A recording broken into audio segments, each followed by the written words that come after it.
ನಮಸ್ಕಾರ. ಇವತ್ತು ಬಿಜೆಪಿ ನಿರಂತರವಾಗಿ ಪ್ರಶ್ನೆ ಮಾಡ್ತಾ ಇದೆ, ಬೇಲಿನೇ ಎದ್ದು ಹೊಲ ಮೇದ್ರೆ ಹೇಗೆ ಅಂತ.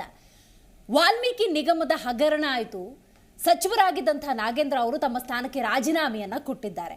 ಈಗ ಮೂಡಾ ಪ್ರಕರಣ, ಮೂಡಾದಲ್ಲಿ ಆಗಿರುವಂತಹ ಅಕ್ರಮಕ್ಕೆ ಪ್ರಶ್ನೆ ಕೇಳಿದ್ರೆ ಸರಿಯಾದಂತಹ ಉತ್ತರ ಕೂಡ ಕೊಡುತ್ತಿಲ್ಲ.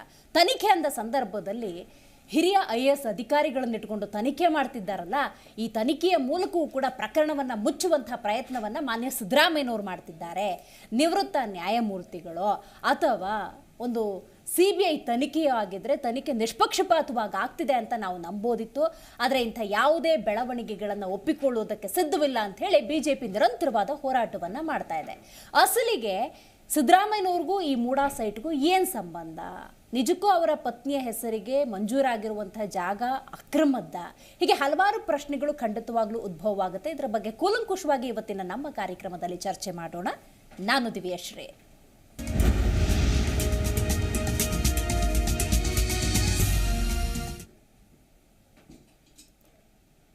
ಹಗರಣ CM ಸಿದ್ದರಾಮಯ್ಯನವರು ಬುಡಕ್ಕೆ ಬಂದ್ಬಿಟ್ಟಿದೆ.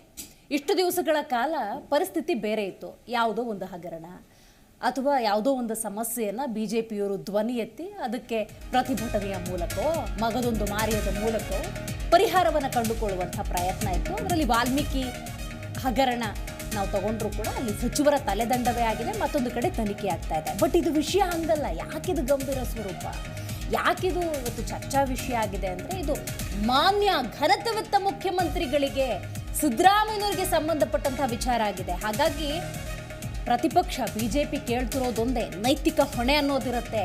ಆರೋಪ ಬಂದರೂ ಕೂಡ ಸ್ಥಾನದಲ್ಲಿ ಅದು ಹ್ಯಾಕ್ ಕುತ್ಕೊಂಡಿದ್ದೀರಾ, ನೀವು ಕೊಡುವಂತಹ ಉತ್ತರ ಸಮಂಜಸವಾಗಿಲ್ಲ ಅಂತ ಹೇಳ್ತಾ ಇದೆ. ರೈಟ್, CM ಸಿದ್ದರಾಮಯ್ಯ ಬುಡಕ್ಕೆ ಬಂದುಬಿಟ್ಟಿದೆ ಮೂಡಾ ಹೆಸರು. ಪತ್ನಿ ಪಾರ್ವತಿಗೆ ಅಕ್ರಮ ಸೈಟ್ ಹಂಚಿಕೆಯ ಆರೋಪವನ್ನ ಮಾನ್ಯ ಸಿದ್ದರಾಮಯ್ಯನವರು ಎದುರಿಸುತ್ತಿದ್ದಾರೆ. ಇಬ್ಬರು ಅಧಿಕಾರಿಗಳ ತಲೆದಂಡದ ಬಳಿಕವೂ ಬಿಜೆಪಿ ಗರಂ ಆಗಿದ್ರು. ಯಾಕೆ? ಕ್ರಮ ತಗೊಂಡಿದ್ದೀವಿ ಅಂತ ಹೇಳ್ತಿದ್ದಾರಲ್ಲ, ಇಬ್ಬರು ಅಧಿಕಾರಿಗಳ ತಲೆದಂಡವೂ ಕೂಡ ಆಗಿದೆಯಲ್ಲ, ಆದರೂ ಕೂಡ ಬಿಜೆಪಿಯ ಆಕ್ರೋಶ ಅನ್ನೋದು, ಕಾವು ಅನ್ನೋದು ಹಾಗಾದ್ರೆ ಯಾಕೆ ಕಡಿಮೆ ಆಗ್ತಾ ಇಲ್ಲ? CM ಸಿದ್ದರಾಮಯ್ಯನವರ ವಿರುದ್ಧ H. ವಿಶ್ವನಾಥ್ ಕೂಡ ಗಂಭೀರ ಆರೋಪವನ್ನ ಮಾಡಿದ್ದಾರೆ. ಈ ನಡುವೆ ಅಕ್ರಮ ಅನ್ನೋದು ನಡೆದೇ ಇಲ್ಲ, ಯಾವುದೇ ರೀತಿಯ ಅಕ್ರಮವೂ ಇಲ್ಲ, ಎಂಥದ್ದೂ ಇಲ್ಲ, ಎಲ್ಲವೂ ಕೂಡ ಕಾನೂನುಬದ್ಧವಾಗಿದೆ ಅಂತ ಘನತೆವೆತ್ತ ಮುಖ್ಯಮಂತ್ರಿ ಸಿದ್ದರಾಮಯ್ಯನವರು ಏರು ಧ್ವನಿಯಲ್ಲೇ ಹೇಳಿದ್ದಾರೆ. ಅದನ್ನು ಒಪ್ಪಿಕೊಳ್ಳುವಂತಹ ಸ್ಥಿತಿಯಲ್ಲಿ ಬಿಜೆಪಿ ಕೂಡ ಇಲ್ಲವೇ ಇಲ್ಲ. ರೈಟ್, ಹಾಗಾದ್ರೆ ಏನಿದು ಮೂಡಾ ಪ್ರಕರಣ? ಇದಕ್ಕೂ ಸಿದ್ದರಾಮಯ್ಯನವ್ರಿಗೂ ಏನು ಸಂಬಂಧ? ಈ ಬಗ್ಗೆ ಸಹಜವಾಗಿ ಒಂದಷ್ಟು ಪ್ರಶ್ನೆಗಳು ಖಂಡಿತವಾಗ್ಲೂ ಇದ್ದೇ ಇರುತ್ತೆ. ಇದಕ್ಕೆ ಸಂಬಂಧಪಟ್ಟಂತೆ ಹಲವು ನಾಯಕರು ಮಾತನಾಡಿದ್ದಾರೆ. ಬನ್ನಿ ಏನು ಹೇಳಿದ್ದಾರೆ ಕೇಳೋಣ. ಇವತ್ತು ವಾಲ್ಮೀಕಿ ಅಭಿವೃದ್ಧಿ ನಿಗಮದಲ್ಲಿ ಆಗಿರ್ತಕ್ಕಂಥ ಭ್ರಷ್ಟಾಚಾರ ಮುಖ್ಯಮಂತ್ರಿಗಳ ಬುಡಕ್ಕೆ ಬರ್ತದೆ, ಮುಖ್ಯಮಂತ್ರಿಗಳು ರಾಜೀನಾಮೆ ಕೊಡಬೇಕಾಗ್ತದೆ. ಸ್ವತಃ ನಾಗೇಂದ್ರ ಅವರು ತಮ್ಮ ಸಚಿವ ಸ್ಥಾನಕ್ಕೆ ರಾಜೀನಾಮೆ ಕೊಡೋದಕ್ಕೂ ಕೂಡ ತಯಾರಿರಲಿಲ್ಲ. ಅದಕ್ಕೆ ಯಾರೋ MLCಗಳ ಮೇಲೆ ಹೇಳ್ಬಿಟ್ರೆ ಏನರ್ಥ? ದುಶ್ಮನಿ ಇರಬೇಕು, ಪೊಲಿಟಿಕಲಿ ಎದುರಿಸ್ಬೇಕು. ಈ ಥರ ವೈಯಕ್ತಿಕವಾಗಿ ಮುಖ್ಯಮಂತ್ರಿಗಳ ಮೇಲೆ ಇರೋವಂಥ ದ್ವೇಷವನ್ನು ಮಕ್ಕಳ ಮೇಲೆ ತೀರ್ಸ್ಕೊಳ್ಳೋದಾಗಲಿ ನನ್ನ ಮೇಲೆ ತೀರ್ಸ್ಕೊಳ್ಳೋದಾಗಲಿ ಏನು ಸಿಗ್ತೈತೆ? ಯಾರ್ಯಾರನ್ನ ಬೈದಿಲ್ಲ ವಿಶ್ವನಾಥ್ ಅವರು, ದೇವೇಗೌಡರಿಂದ ಹಿಡಿದು ಯಾರೋ ಕುಮಾರಸ್ವಾಮಿಯಿಂದ DK ಸಾಹೇಬ್ರಿಂದ ಹಿಡಿದು ಎಲ್ಲರನ್ನೂ ಬೈಕೊಂಡವ್ರೆ. ನಾನು ಅವ್ರ ವಯಸ್ಸಲ್ಲಿ ಹಿರಿಯರು, ದೇವ್ರು ನೋಡ್ಕೊತಾನೆ. ಅವ್ರಿಗೂ ನನ್ನ ಬೆಳೆದಿರೋಂಥ ವಾತಾವರಣಕ್ಕೆ ಭಾಳ ವ್ಯತ್ಯಾಸ ಇದೆ. ಭಾಳ ಸಿಂಗ್ಯುಲರಾಗಿ ಮಾತಾಡ್ತಾಯಿದ್ರು. ನೋಡಿದೆ ಅವ್ರ ಮಟ್ಟಕ್ಕೆ ನಾನು ಹೋಗಿ ಮಾತಾಡಿದ್ರೆ ನನ್ನ ನಾನು ಕಳ್ಕೊತೀನಿ. ನನಗೆ ಆದ ಒಂದು ಸ್ಟ್ಯಾಂಡರ್ಡ್ ಇದೆ, ಅದ್ರ ಪ್ರಕಾರ ನಾನು ಹೇಳೋದು. ಯಾವ ವಿಷಯ?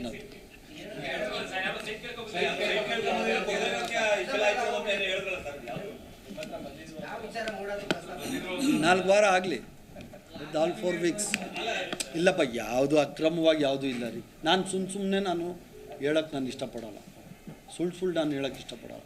ನೀವು ಹೇಳಿದ್ರಲ್ಲ CA ಸೈಟ್ಗಳು, ಭಾಳ ಜನ CA ಸೈಟ್ಗಳು ಕೇಳೋರು, ಹಲವಾರು ಜನ. ಅದನ್ನು ತಪ್ಪು ಅಂತಾನು ನಾವು CA ಸೈಟ್ಸ್ ಇರೋದೇ ಪಬ್ಲಿಕ್ಗೆ ಎಲ್ಪ್ ಮಾಡೋವಂಥ ಸ್ಕೂಲ್ಸು, ಹಾಸ್ಪಿಟಲ್ಸು, ಕಾಲೇಜಸ್ ಕೊಡೋಕ್ಕೆ ಇರೋವಂಥದ್ದು. ಅದನ್ನು ಸರಿಯಾದ ರೀತಿಯಲ್ಲಿ ಕಟ್ಕೊಬೇಕು. ಮೂಲ ಉದ್ದೇಶ ತಿರ್ಚಿ ಬೇರೆಯವ್ರು ಯಾರಾದರೂ ಮಾಡಿದರೆ ಅದು ಗುರುತರವಾದ ಕ್ರೈಮ್, ಇಟ್ಸ್ ಎ ಕ್ರೈಮ್. ಅದನ್ನು ವಾಪಸ್ ತಗೋತೀನಿ, ಕೂಡಲೇ ಆದೇಶ ಮಾಡ್ತೀನಿ. ಯಾರು ಯಾರು ಯಾರು ಇಲ್ಲ ನಾನು ಅದು ಹೇಳೇ ಇಲ್ಲ. ಸುಮ್ಮನೆ ಅದೆಲ್ಲ ಕಿರ್ಚೋ ಅಂತ ಕೆಲಸ ಮಾಡ್ತಾರೆ. ಯಾರು ಹೈಕಮಾಂಡ್ ನಿರ್ಧಾರ ಮಾಡ್ತಿದ್ದಾರೆ. ಕೇಳಪ್ಪ, ಇಲ್ಲಿ ಇದು ಬಿಜೆಪಿಯವ್ರ ಕಾಲದಲ್ಲಿ ಆಗಿರುತ್ತೆ, ಕೊಟ್ಟಿರ್ತಕ್ಕಂಥ. ಫಸ್ಟ್ ನೀವು ತಿಳ್ಕೊಳ್ಳಿ, ಬಿಜೆಪಿಯವರು ಅಧಿಕಾರದಲ್ಲಿರುವಾಗ ನಮಗೆ ಸೈಟನ್ನು ಕೊಟ್ಟಿರ್ತಕ್ಕಂಥದ್ದು. ನಾವು ಕೇಳೋದು, ನೋಡಪ್ಪ ನನ್ನ ಹೆಂಡತಿ ಜಮೀನು ಅದು 3 ಎಕರೆ 16 ಗುಂಟೆ ಈ ರಿಂಗ್ ರೋಡ್ ಪಕ್ಕದಲ್ಲಿ ಇದೆ. ಈ ಕಡೆ ಕೆಸರೆ ಇದೆಯಲ್ಲ, ಆ ಕೆಸರಿನಲ್ಲಿದೆ. ಅದನ್ನು ನನ್ನ ಬಾಂಬೈದ ತಗೊಂಡಿದ್ದ, ನನ್ನ ಬಾಂಬೈದ ನನ್ನ ಹೆಂಡತಿಗೆ ಕೊಟ್ಟ ದಾನವಾಗಿ. ನಾನು ಅಧಿಕಾರದಲ್ಲಿದ್ದಾಗ ತಗೊಳಕ್ಕೆ ಹೋಗಲಿಲ್ಲ. 50-50 ಕೊಡಬೇಕು ಅಂತ ಮಾಡಿದವ್ರು ಯಾರು? ಬಿಜೆಪಿ. ನಮ್ಮ ಜಮೀನನ್ನ 3 ಎಕರೆ 16 ಗುಂಟೆ ಜಮೀನನ್ನ ಅಕ್ವೈರ್ ಮಾಡ್ಕೊಂಡಿರ್ಲಿಲ್ಲ. ಮೂಡಾದವರು ಸೈಟ್ ಮಾಡಿ ಹಂಚ್ಬಿಟ್ರು. Did you follow? It is not that our land has been acquired. My wife's property has been acquired. ಹಂಚ್ಬಿಟ್ರು. ಆಗ ಹಂಚ್ಬಿಟ್ಟ ಮೇಲೆ ನಮ್ಗೆ ಕೊಡ್ಬೇಕಲ್ಲ, ಲೀಗಲ್ ಆಗಿ ಕೊಡ್ಬೇಕಾ ಬೇಡ? ಕಾನೂನು ಪ್ರಕಾರ ಮೂಡದಲ್ಲಿ ನಮಗೆ 50-50 ಕೊಡಕ್ಕೆ ಅಂತ ಅವ್ರು ಒಪ್ಕೊಂಡ್ರು. ಆಯ್ತು, ಕೊಡಿಯಪ್ಪ, ಅಷ್ಟೇ ಕೊಡಿ ಅಂತಂದು. ನಿಮ್ಗೇನು ನಿಯಮಾವಳಿಗಳಿದಾವೆ, ಸರ್ಕಾರದ ಏನು ಆದೇಶ ಇದೆ, ಅದ್ರ ಪ್ರಕಾರ ಕೊಡಿ ಅಂತ ಬಿಜೆಪಿಯವರು ಅಧಿಕಾರದಲ್ಲಿರುವಾಗ ಕೇಳ್ಕೊಂಡಿದ್ದವು. ಆಗ ಅವರು ನಮಗೆ ಬೇರೆ ಬೇರೆ ಸೈಟ್ಗಳನ್ನು, ಬೇರೆ ಜಾಗದಲ್ಲಿ ಸಮಾನಾಂತರ ಸೈಟ್ಗಳನ್ನು ಕೊಟ್ಟಿದ್ದಾರೆ. What is wrong in that? ನಿಮ್ಗೆ ಸರಿಯಾಗಿ ಗೊತ್ತಾ ಓಲಿ? ಯಾರು ಪ್ರಶ್ನೆ ಕೇಳಿದವ್ರು ಯಾರು? ನೀನು ಗೊತ್ತಾ ಸರಿಯಾಗಿ? ನಿಂಗೆ ಅಲ್ಲ, ಆರೋಪ ನಿನಗೆ ಗೊತ್ತಾ ಓಲಿ? ನೀ ವೆರಿಫೈ ಮಾಡದ ಅವ್ನು ಹೇಳೋದನ್ನೆಲ್ಲ? ನನ್ನ ಕ್ಲಾರಿಫಿಕೇಶನ್ ನೀನು ಇನ್ವೆಸ್ಟಿಗೇಷನ್ ಮಾಡದ?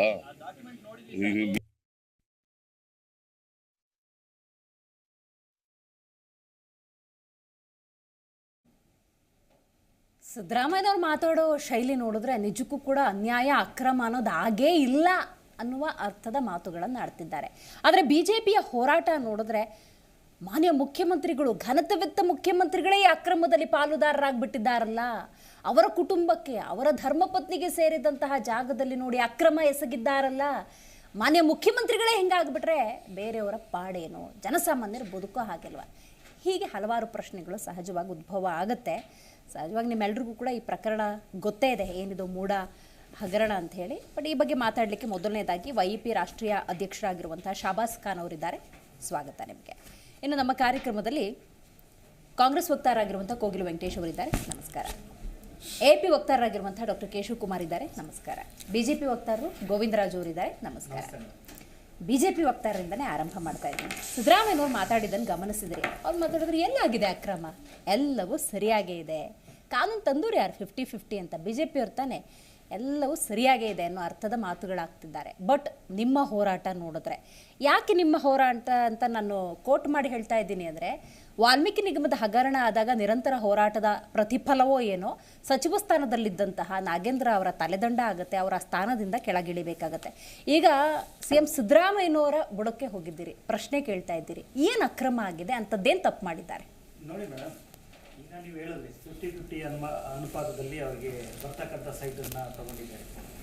ಈಗ ಸಹಜವಾಗಿ ಇರ್ತಕ್ಕಂಥ ಅಭಿವೃದ್ಧಿ ಪ್ರಾಧಿಕಾರಿಗಳು ಯಾವ್ಯಾವ ಇದ್ದಾರೆ, ಅದೇ ರೀತಿ ನಮ್ಮ BDA ಇರ್ಬೋದು, KHV ಕರ್ನಾಟಕ ಹೌಸಿಂಗ್ ಬೋರ್ಡ್ ಇರ್ಬೋದು, ಈ ರೀತಿಯಾದ ಏನೋ ಒಂದು ರೈತರಿಂದ ಜಮೀನು ತಗೊಂಡಂಥ ಸಂದರ್ಭದಲ್ಲಿ ಅವರು ಅಭಿವೃದ್ಧಿ ಪಡಿಸಿದಾಗ ಅದರಲ್ಲಿ 40-60, 50-50, 70-30, ಯೂಶಲಿ ಕರ್ನಾಟಕ ಹೌಸಿಂಗ್ ಬೋರ್ಡಲ್ಲಿ 65-35 if it is out of the city, ಈ ಥರದ್ದು ಒಂದು ವ್ಯವಸ್ಥೆ ಮಾಡ್ಕೊಂಡಿದೆ. ಸೊ ಇಲ್ಲಿ ಇರ್ತಕ್ಕಂಥದ್ದು ಏನು ಅಂದರೆ, ಎಲ್ಲಿ ಆ ಜಮೀನನ್ನು ತಗೊಳ್ತಾರೆ ಅದೇ ಲೇಔಟಲ್ಲಿ ಮತ್ತೆ ಅವರಿಗೆ ವಾಪಸ್ ಕೊಡಬೇಕು ಅಂತ ಇರ್ತಕ್ಕಂಥದ್ದು ನಾಮ್ಸ್ ನಗರಾಭಿವೃದ್ಧಿ ಇಲಾಖೆಯಿಂದ. ಸೊ ಇಲ್ಲಿ ಆಗಿರ್ತಕ್ಕಂಥ ಘಟನೆ ಏನಂದ್ರೆ, ಇವರು 2005ರಲ್ಲಿ ಅವರು ಪಾರ್ವತಮ್ಮ ಅವ್ರ ಬ್ರದರು ಇವರಿಗೆ ಗಿಫ್ಟ್ ಡೀಡ್ ಅಂತ ಮಾಡ್ತಾರೆ.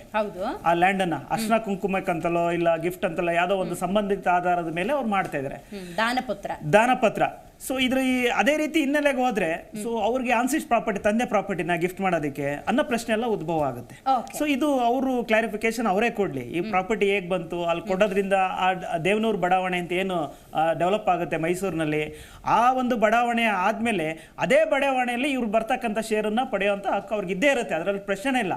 ಆದ್ರೆ ಅಲ್ಲಿ ಬೆಲೆ ಬಾಳದಿರ್ತಕ್ಕಂಥದ್ದು ಮಾರ್ಕೆಟ್ ವ್ಯಾಲ್ಯೂ ಸುಮಾರು 3 ರಿಂದ 3.5 ಸಾವಿರ ರೂಪಾಯಿ ಇರ್ತಕ್ಕಂಥ ಬೆಲೆಗೆ ಅವ್ರು ಆಲ್ಟರ್ನೇಟ್ ಆಗಿ ಇನ್ನೊಂದು ಬೇರೆ ಇದರಲ್ಲಿ ಅದೇ ಮೂಡ ಅಭಿವೃದ್ಧಿ ಪಡಿಸಿರ್ತಕ್ಕಂಥ ಬಡಾವಣೆನಲ್ಲಿ ಆ ಆಲ್ಟರ್ನೇಟ್ ಸೈಟ್ ಅಂತ ಹೇಳ್ತಾರೆ ಅದಕ್ಕೆ. ಆ ಒಬ್ಬ CM ಆಗಿರ್ತಕ್ಕಂಥವ್ರು ಆಲ್ಟರ್ನೇಟ್ ಸೈಟ್ನ ಬೇರೆ ಬಡಾವಣೆಯಲ್ಲಿ ಮಾಡ್ಕೊಳೋದು ಎಷ್ಟು ಸೂಕ್ತ?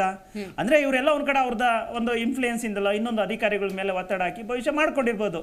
ಸೊ ಈ ರೀತಿಯಾದ ಮಾಡ್ಕೊಂಡ್ಮೇಲೆ ನಾನೇನು ಮಾಡೇ ಇಲ್ಲ, ಬಿಜೆಪಿ ಸುಮ್ಮನೆ ಹೇಳ್ತಾರೆ, ಈ ರೀತಿಯ ಮಾತುಗಳು ಇದೆಯಲ್ಲ, ಇದು ಯಾರು ಒಪ್ಕೊಳಕಂತಲ್ಲ. ಯಾಕೆಂದ್ರೆ ಕನ್ನಡಿ ನಿಮ್ಮ ಕೈನಲ್ಲಿದೆ, ನೀವು ಸರಿಯಾಗಿ ಹೋದ್ರೆ, ಯಾಕೆಂದ್ರೆ ನೀವು ಬೆಳಗ್ಗೆ ಇವತ್ತು ಆ ರೀತಿಯ ಒಂದು ಅನುಮೋದನೆಗಳಿಗೆ ಸಹಿ ಮಾಡೋಂಥ ಕೆಲಸಗಳು ಮಾಡ್ತಾ ಇದ್ದೀರಾ.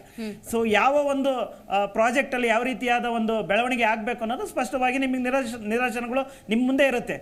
ಆದ್ರೆ ಇಲ್ಲಿ ಮೇಡಮ್ ಈ ರೀತಿ ಮಾಡ್ಕೊಳೋದ್ರಿಂದ ಈಗ ಇವರು ಮಾಡ್ಕೊಂಡಿರ್ತಕ್ಕಂಥದ್ದು ವಿಜಯನಗರ ಅಂತ ಒಂದು ಭಾಗದಲ್ಲಿ, ವಿಜಯನಗರದಲ್ಲಿ ಇವತ್ತು ಮಾರ್ಕೆಟಿನ ಬೆಲೆ ನನಗೆ ಮಾಹಿತಿ ಇರೋ ಪ್ರಕಾರ 10 ರಿಂದ 12 ಸಾವಿರ ರೂಪಾಯಿ ಇದೆ. ಅಂದ್ರೆ ನೀವು 3 ಸಾವಿರ ರೂಪಾಯಿ ಕೊಟ್ಟಂತ ಸೈಟ್ನ ನೀವು ಆಲ್ಟರ್ನೇಟ್ ಆಗಿ ಬೆಲೆ ಬಾಳುತ್ತೆ ಅಂತ ಹೇಳ್ಬಿಟ್ಟು ನಿಮ್ಮ ಪವರ್ ಯೂಸ್ ಮಾಡಿ ನೀವು ಎಲ್ಲಿ ಬೇಕಾದ್ರೂ ಪಡ್ಕೊಬೋದು ಅನ್ನೋದು. ಸೊ ಅಧಿಕಾರಿಗಳಿಗೆ ಯಾವ ರೀತಿ ನೀವು ಪ್ರಚಾರ ಹಾಕಿದ್ದೀರಾ, ಅಲ್ಲೊಂದು ಕಮಿಟಿ ಅಂತಿರುತ್ತೆ, ಆ ಕಮಿಟಿಯಲ್ಲಿ ನಿಮ್ಮಲ್ಲಿ ಅವತ್ತು ಆಕ್ಚುಲಿ ನನಗೆ ಮಾಹಿತಿ ಇರ್ತಕ್ಕಂಥದ್ದು ಧ್ರುವನಾರಾಯಣ ಅವರು ಆ ಕಮಿಟಿ ಅಧ್ಯಕ್ಷರಾಗಿದ್ರು ಅಂತ. ಧ್ರುವನಾರಾಯಣ ಯಾರು ನಿಮ್ಮ ಇರ್ತಕ್ಕಂಥ ರೈಟ್ ಹ್ಯಾಂಡ್ ಆಗಿದ್ದ ಅವತ್ತು. ಅಲ್ಲಿ ಸುಮಾರು ಜನ ಪದಾಧಿಕಾರಿಗಳು, ಮೆಂಬರ್ ಸೆಕ್ರೆಟರಿಗಳು ಇರ್ತಾರೆ, ಮೆಂಬರ್ ಇರ್ತಾರೆ, ಆ ಮೆಂಬರ್ಗಳನ್ನೆಲ್ಲ ನೀವು ಪ್ರಚಾರ ಹಾಕಿ ಮಾಡಿಸ್ಕೊಂಡಿರೋದು. ಇದು ಒಂದು ತನಿಖೆ ಆಗ್ಲಿ, ಹಾಗಾದ್ರೆ ಯಾರು ತಪ್ಪು ಮಾಡಿದಾರೆ ಅನ್ನೋದು ಗೊತ್ತಾಗ್ಲಿ. ಹಾಗಾದ್ರೆ ನಾವೇನು ಅಧಿಕಾರದಲ್ಲಿ ಅಂತ, ಅಧಿಕಾರದಲ್ಲಿ ಇಲ್ದಾಗ ನೀವು ಮಾಡ್ಕೊಂಡು ತಪ್ಪನ್ನ ಬೇರೆಯವ್ರ ಮೇಲೆ ಹರ್ಚೋದು ಎಷ್ಟು ಕರೆಕ್ಟ್ ಆಗಾದ್ರೆ? ಅದೇ ರೀತಿ ಮೇಡಮ್ ಇವತ್ತು ಕಾಂಗ್ರೆಸ್ ಬಂದಾಗ್ಲಿಂದ ಒಂದಲ್ಲ ಒಂದು ಭ್ರಷ್ಟಾಚಾರದಲ್ಲಿ ತೊಡಿಕೊಂಡೇ ಬರ್ತಾ ಇದಾರೆ. ನಾವೇನೋ ಪ್ರಶ್ನೆ ಮಾಡಕ್ ಹೋದ್ರೆ ಅದು ನೀವು ಮಾಡಿರ್ಲಿಲ್ವಾ, ನಿಮ್ ಕಾಲದಲ್ಲಿ ಇಲ್ವಾ, ಈ ರೀತಿಯ ಪ್ರಶ್ನೆಗಳಾಗ್ತಾರೆ.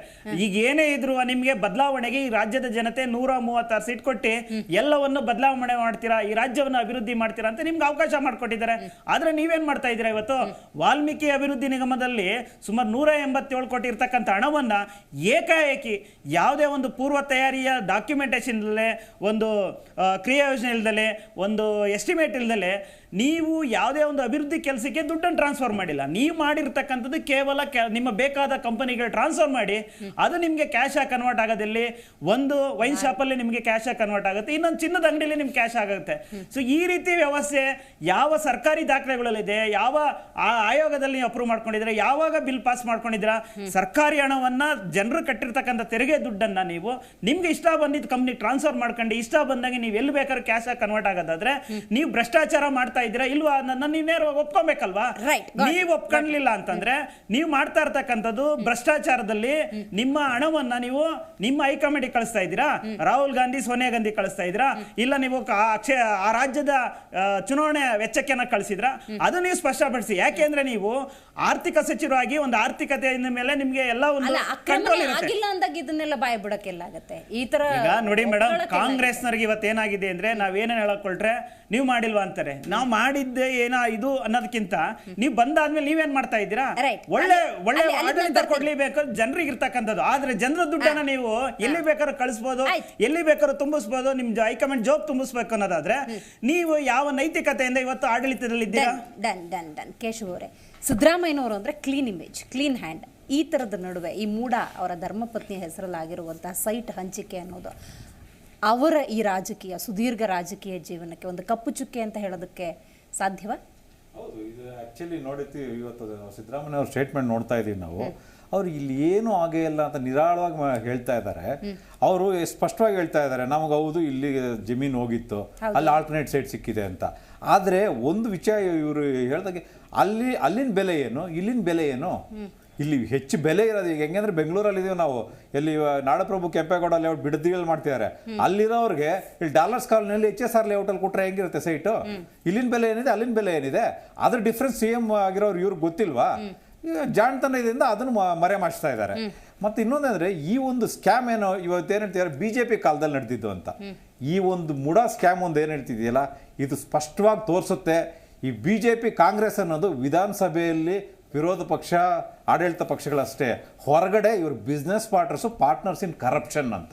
ಏನಂತಂದ್ರೆ BJP ಕಾಲದಲ್ಲಿ ಆಗ್ತಿದೆ ಅಂತ ಹೇಳ್ತಿದ್ದಾರೆ ಇದ್ರಲ್ಲ, ಇದು ಇವತ್ತು ಹೊಸದಾಗಿ ಬಂದಿರೋ ಅಲ್ಲ, ಹೊಸದಾಗಿ ಬಂದಿರೋ ರೂಲ್ಸ್ ಅಲ್ಲ, ಇವತ್ತು ಹುಟ್ಟಿರೋ ಕರಪ್ಷನ್ ಅಲ್ಲ, ಇವತ್ತಿಂದು ಅಲ್ಲ, ಈ ಹಿಂದೆನೆ ಬಂದಿದ್ದು. ಇದು 3-4 ವರ್ಷದಿಂದ BJP ಕಾಲದಲ್ಲಿ ಇದ್ದಾಗಲೇ ಡೆಪ್ಟಿ ಕಮಿಷನರ್ ಆಗಿದ್ದವರು ಆವತ್ತಿನ ದಿವಸ ಹೇಳಿದ್ರು ಇದರಲ್ಲಿ ಏನೋ ಇರ್ರೆಗ್ಯುಲಾರಿಟೀಸ್ ಇದೆ ಅಂತ ಹೇಳ್ಬಿಟ್ಟು ಅವರೇ ಕಂಡಿಡ್ತಿದ್ರು. ನೀವು ಹೇಳೋ ಕಾಂಟೆಕ್ಸ್ಟ್ಗೆ ನಾನು ಹೋಗೋದಾದ್ರೆ, ಸದನದಲ್ಲಷ್ಟೇ ಆಡಳಿತ ವಿರೋಧ ಪಕ್ಷ ಅಂತ ಇವ್ರು ಹೋರಾಟ ನಡೆತಾರೆ, ಸದನದ ಹೊರಗೆ ಇವರೆಲ್ಲ ಬಿಸ್ನೆಸ್ ಪಾರ್ಟ್ನರ್ಸ್ ಅನ್ನೋದಾದ್ರೆ ಸಚಿವ ನಾಗೇಂದ್ರ ಅವ್ರನ್ನ ಯಾಕೆ ಕೆಳಗಿಳಿಸಬೇಕಾಗಿತ್ತು? ಆ ಹಣೆ ಬರ ಏನಿದೆ? ಬಹುಶಃ ಅಲ್ಲಿ BJPನವರು ಪಾಲ್ ಕೊಟ್ಟಿಲ್ಲ ಅಂತ ಕಾಣುತ್ತೆ. ಅವರು ಅಲ್ಲಿ ಏನಾದ್ರು ಪಾಲ್ ಕೊಟ್ಟಿದ್ರೆ ಅವರು ಸುಮ್ಮನೆ ಆಗಿರೋರು. ಆಯ್ತಾ? ಸೊ ಆಯ್ತಾ. ಮತ್ತೆ ಇಲ್ಲಿ ಇನ್ನೊಂದೇನಂತಂದ್ರೆ, ಇವಾಗ ನಾವೇನು ಅಧಿಕಾರದಲ್ಲಿ ಇರಲಿಲ್ಲ, ಅವರ ಅಧಿಕಾರ ನೋಡಿ. ಆವತ್ತಿನ ದಿವಸ ಇವರು BJP ಅಧಿಕಾರದಲ್ಲಿದ್ರು, ಸಿದ್ದರಾಮಯ್ಯನವರೇನು ಅವತ್ತಿನ ದಿವಸ ವಿರೋಧ ಪಕ್ಷದ ನಾಯಕರಾಗಿದ್ರು, ಅವರು MLA ಆಗಿದ್ರು, ಮೈಸೂರಿನ ಭಾಗದಲ್ಲಿ ಅವ್ರದೇ ಆದ ಒಂದು ಪ್ರಭಾವ ಇತ್ತು, ಹಿಡಿತಾ ಇತ್ತು.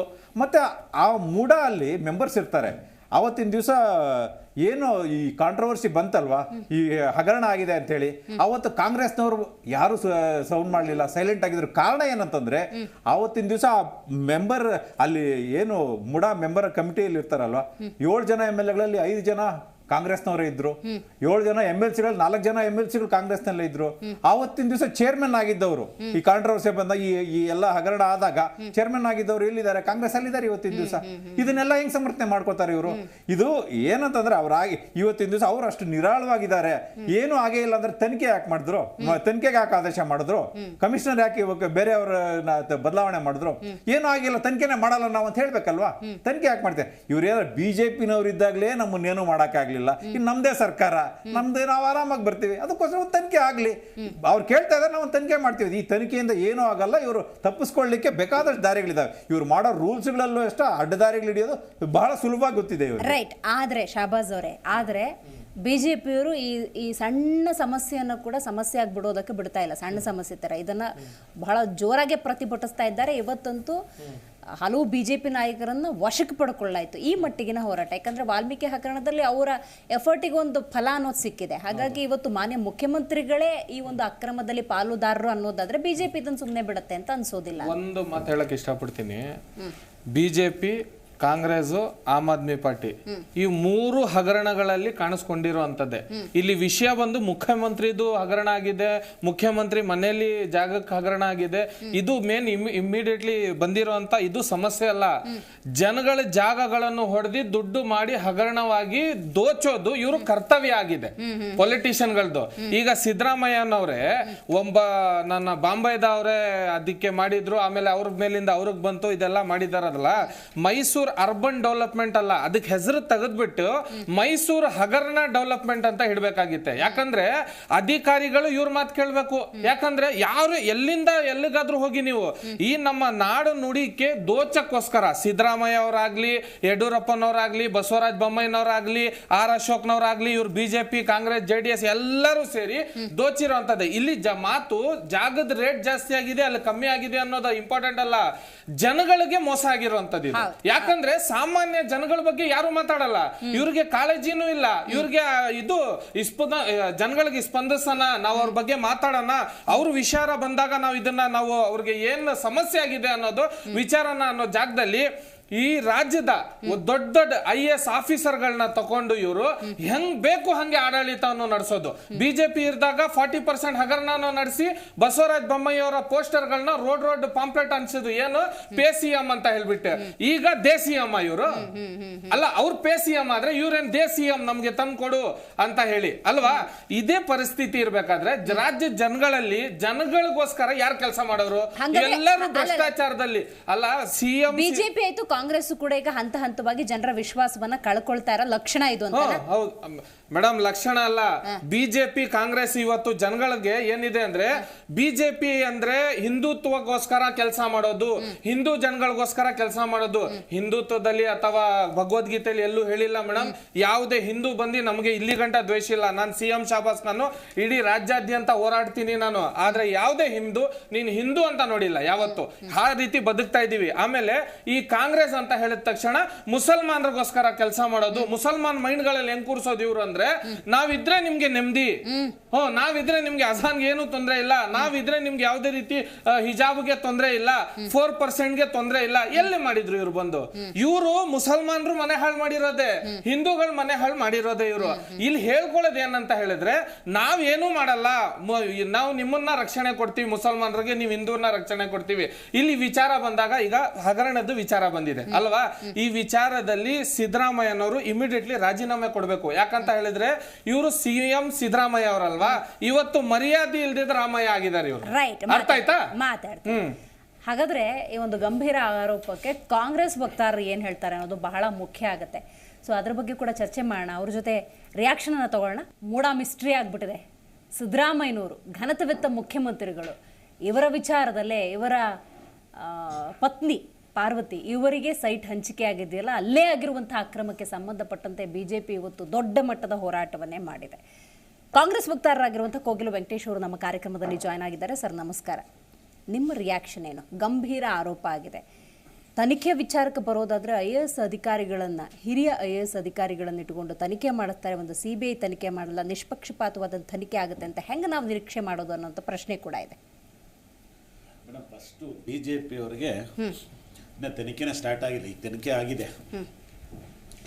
BDAದಲ್ಲಾಗಲಿ ಯಾವುದೇ ಸರ್ಕಾರಿ ಸ್ವಾಮ್ಯದ ಒಂದು ಭೂಮಿನ ಅಕ್ವೈರ್ ಮಾಡಿದಾಗ ಇತ್ತೀಚಿನ ದಿನಗಳಲ್ಲಿ ನಮ್ಮ ರೈತರು ಭಾಳ ದೊಡ್ಡ ಹೋರಾಟ ಮಾಡಿ ಅಷ್ಟು ರೈತರಿಗೆ ಚಿಲ್ಲರೆ ಕಾಸಿನ ಪರಿಹಾರ ಕೊಡ್ತಾಯಿದ್ರು ಹಳೆ ಸರ್ಕಾರಗಳು.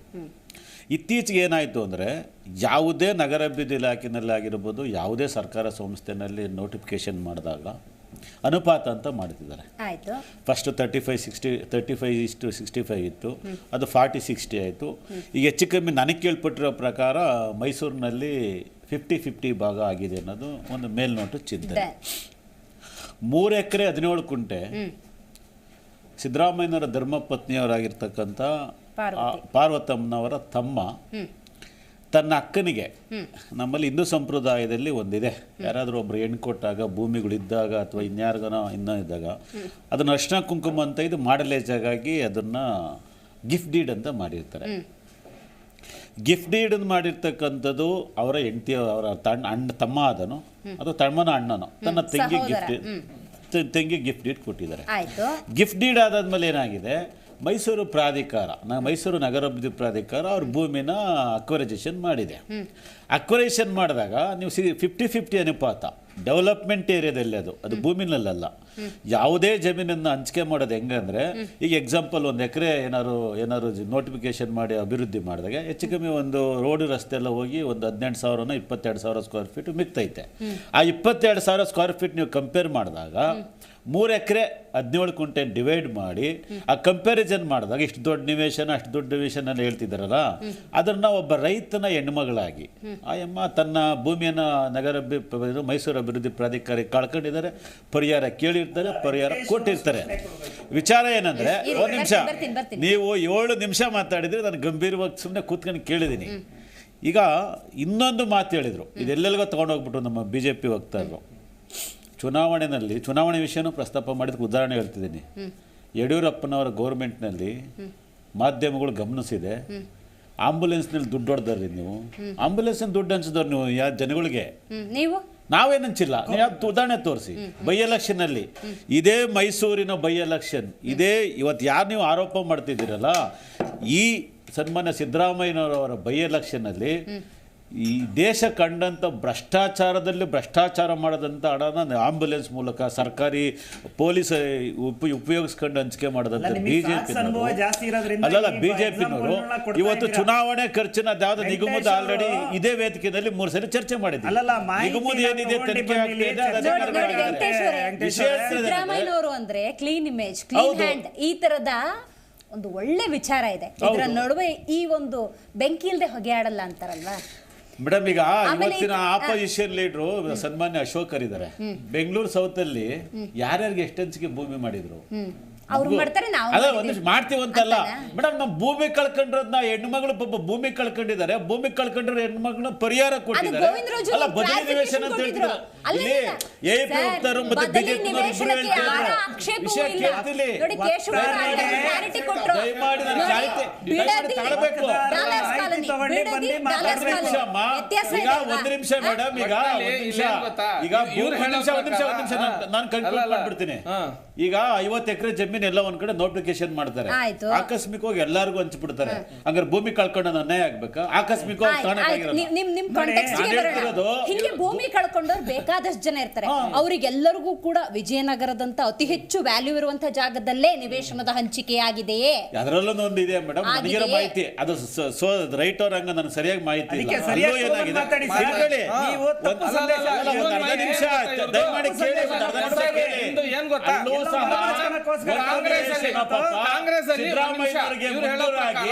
ಟೆಕ್ನಿಕಲಿ ಪ್ರಾಬ್ಲಮ್ ಆಗಿ ಯಾವ್ದಾದ್ರು ಕಾಂಗ್ರೆಸ್ ಸರ್ಕಾರ ಇದ್ರೆ ನೀವು ಯಾರ್ದಾದ್ರೂ ಆ ಕಾಂಗ್ರೆಸ್ ಅಲ್ಲಿ ಕೆಲಸ ಮಾಡ್ತಾ ಇರೋರ್ ಮನೇಲಿ ಮದುವೆ ಆದ್ರೆ 3 ಎಕರೆ 17 ಕುಂಟೆ ಜಮೀನ್ ಸಿಗ್ತದೆ. ಇದು ಕೂಡ ಗ್ಯಾರಂಟಿಲಿ ಘೋಷಣೆ ಮಾಡಬಹುದು. ಅದು ಜನಗಳ ಜಮೀನ್ ಆಗಿದ್ರೆ ಇವ್ರ ಸ್ವಂತ ಜಮೀನು ಕೊಡಲ್ಲ. ಪ್ರಾಪರ್ಟಿ ಬಗ್ಗೆ ಮಾತಾಡ್ಬೇಡ್ರಿ. ಸಿದ್ದರಾಮಯ್ಯನವ್ರು ಹೇಳ್ತಿ ಅವ್ರ ಅಣ್ಣ ಯಾರೋ ಬಾಮ ಇದ್ರೆ ತನ್ನ ಅಕ್ಕ ಚೆನ್ನಾಗಿರ್ಲಿ ಅಂತ ಗಿಫ್ಟ್ ಇಟ್ ಮಾಡೋದು. ಅವ್ರ ಸರ್ಕಾರಿ ಜಮೀನೇನು ಹರಾಜ್ ಮಾಡಿ ಸರ್ಕಾರಿ ಜಮೀನೇನು ಬಿಜೆಪಿ ಹೇಳ್ತಾ ಇದ್ರಲ್ಲ ಮಾತ್ರ ಸರ್ಕಾರಿ ಜಮೀನೇನು ಮಾಧ್ಯಮದಲ್ಲಿ ಕೂತ್ಕೊಂಡು ಕೊಳ್ಳೆ ಹೊಡೆದಿಲ್ಲ ಅಂತ ನಿಮ್ಮ ರಮೇಶ್ ಕುಮಾರ್ ನೋಡಿ ಕೇಳಿ, ಸ್ಪೀಕರ್ ಆದಂತವ್ರಿಗೆ ನಿಮ್ಮ ಕುಟುಂಬಗಳು ಹೊಡೆದಿ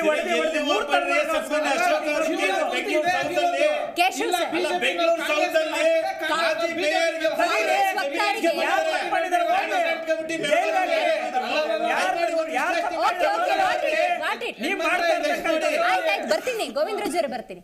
ವ್ಯಾಲ್ಯೂ ಆಫ್ ದ ಲ್ಯಾಂಡ್ ಅಂತ ಇರುತ್ತಲ್ಲ, ಅದನ್ನ ಸ್ವಲ್ಪ ಎಕ್ಸ್ಪ್ಲೇನ್ ಮಾಡಬೇಕು. ಲ್ಯಾಂಡ್ ಬಗ್ಗೆ ಯಾರು ಮಾತಾಡ್ತಾ ಇಲ್ಲ. ನೋಡಿ, ಅವ್ರ ಅವ್ರದ್ದು ಲ್ಯಾಂಡ್ ಆಗಿದ್ರೆ ಲೆಜಿಟಿಮೇಟ್ ಲ್ಯಾಂಡ್, ಅದಕ್ಕೆ ಕಾಂಪನ್ಸೇಷನ್ ಸಿಗಬೇಕು, ಅದಕ್ಕೆ ನಮ್ದು ಅಭ್ಯಂತರ ಇಲ್ಲ. ಆದ್ರೆ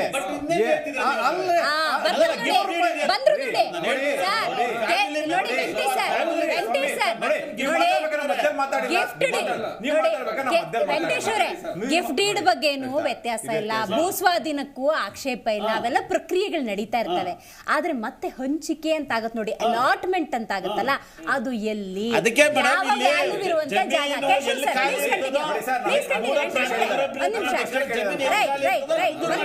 ಬರ್ತಾರೆ ಕೇಶವ್ ಸರ್.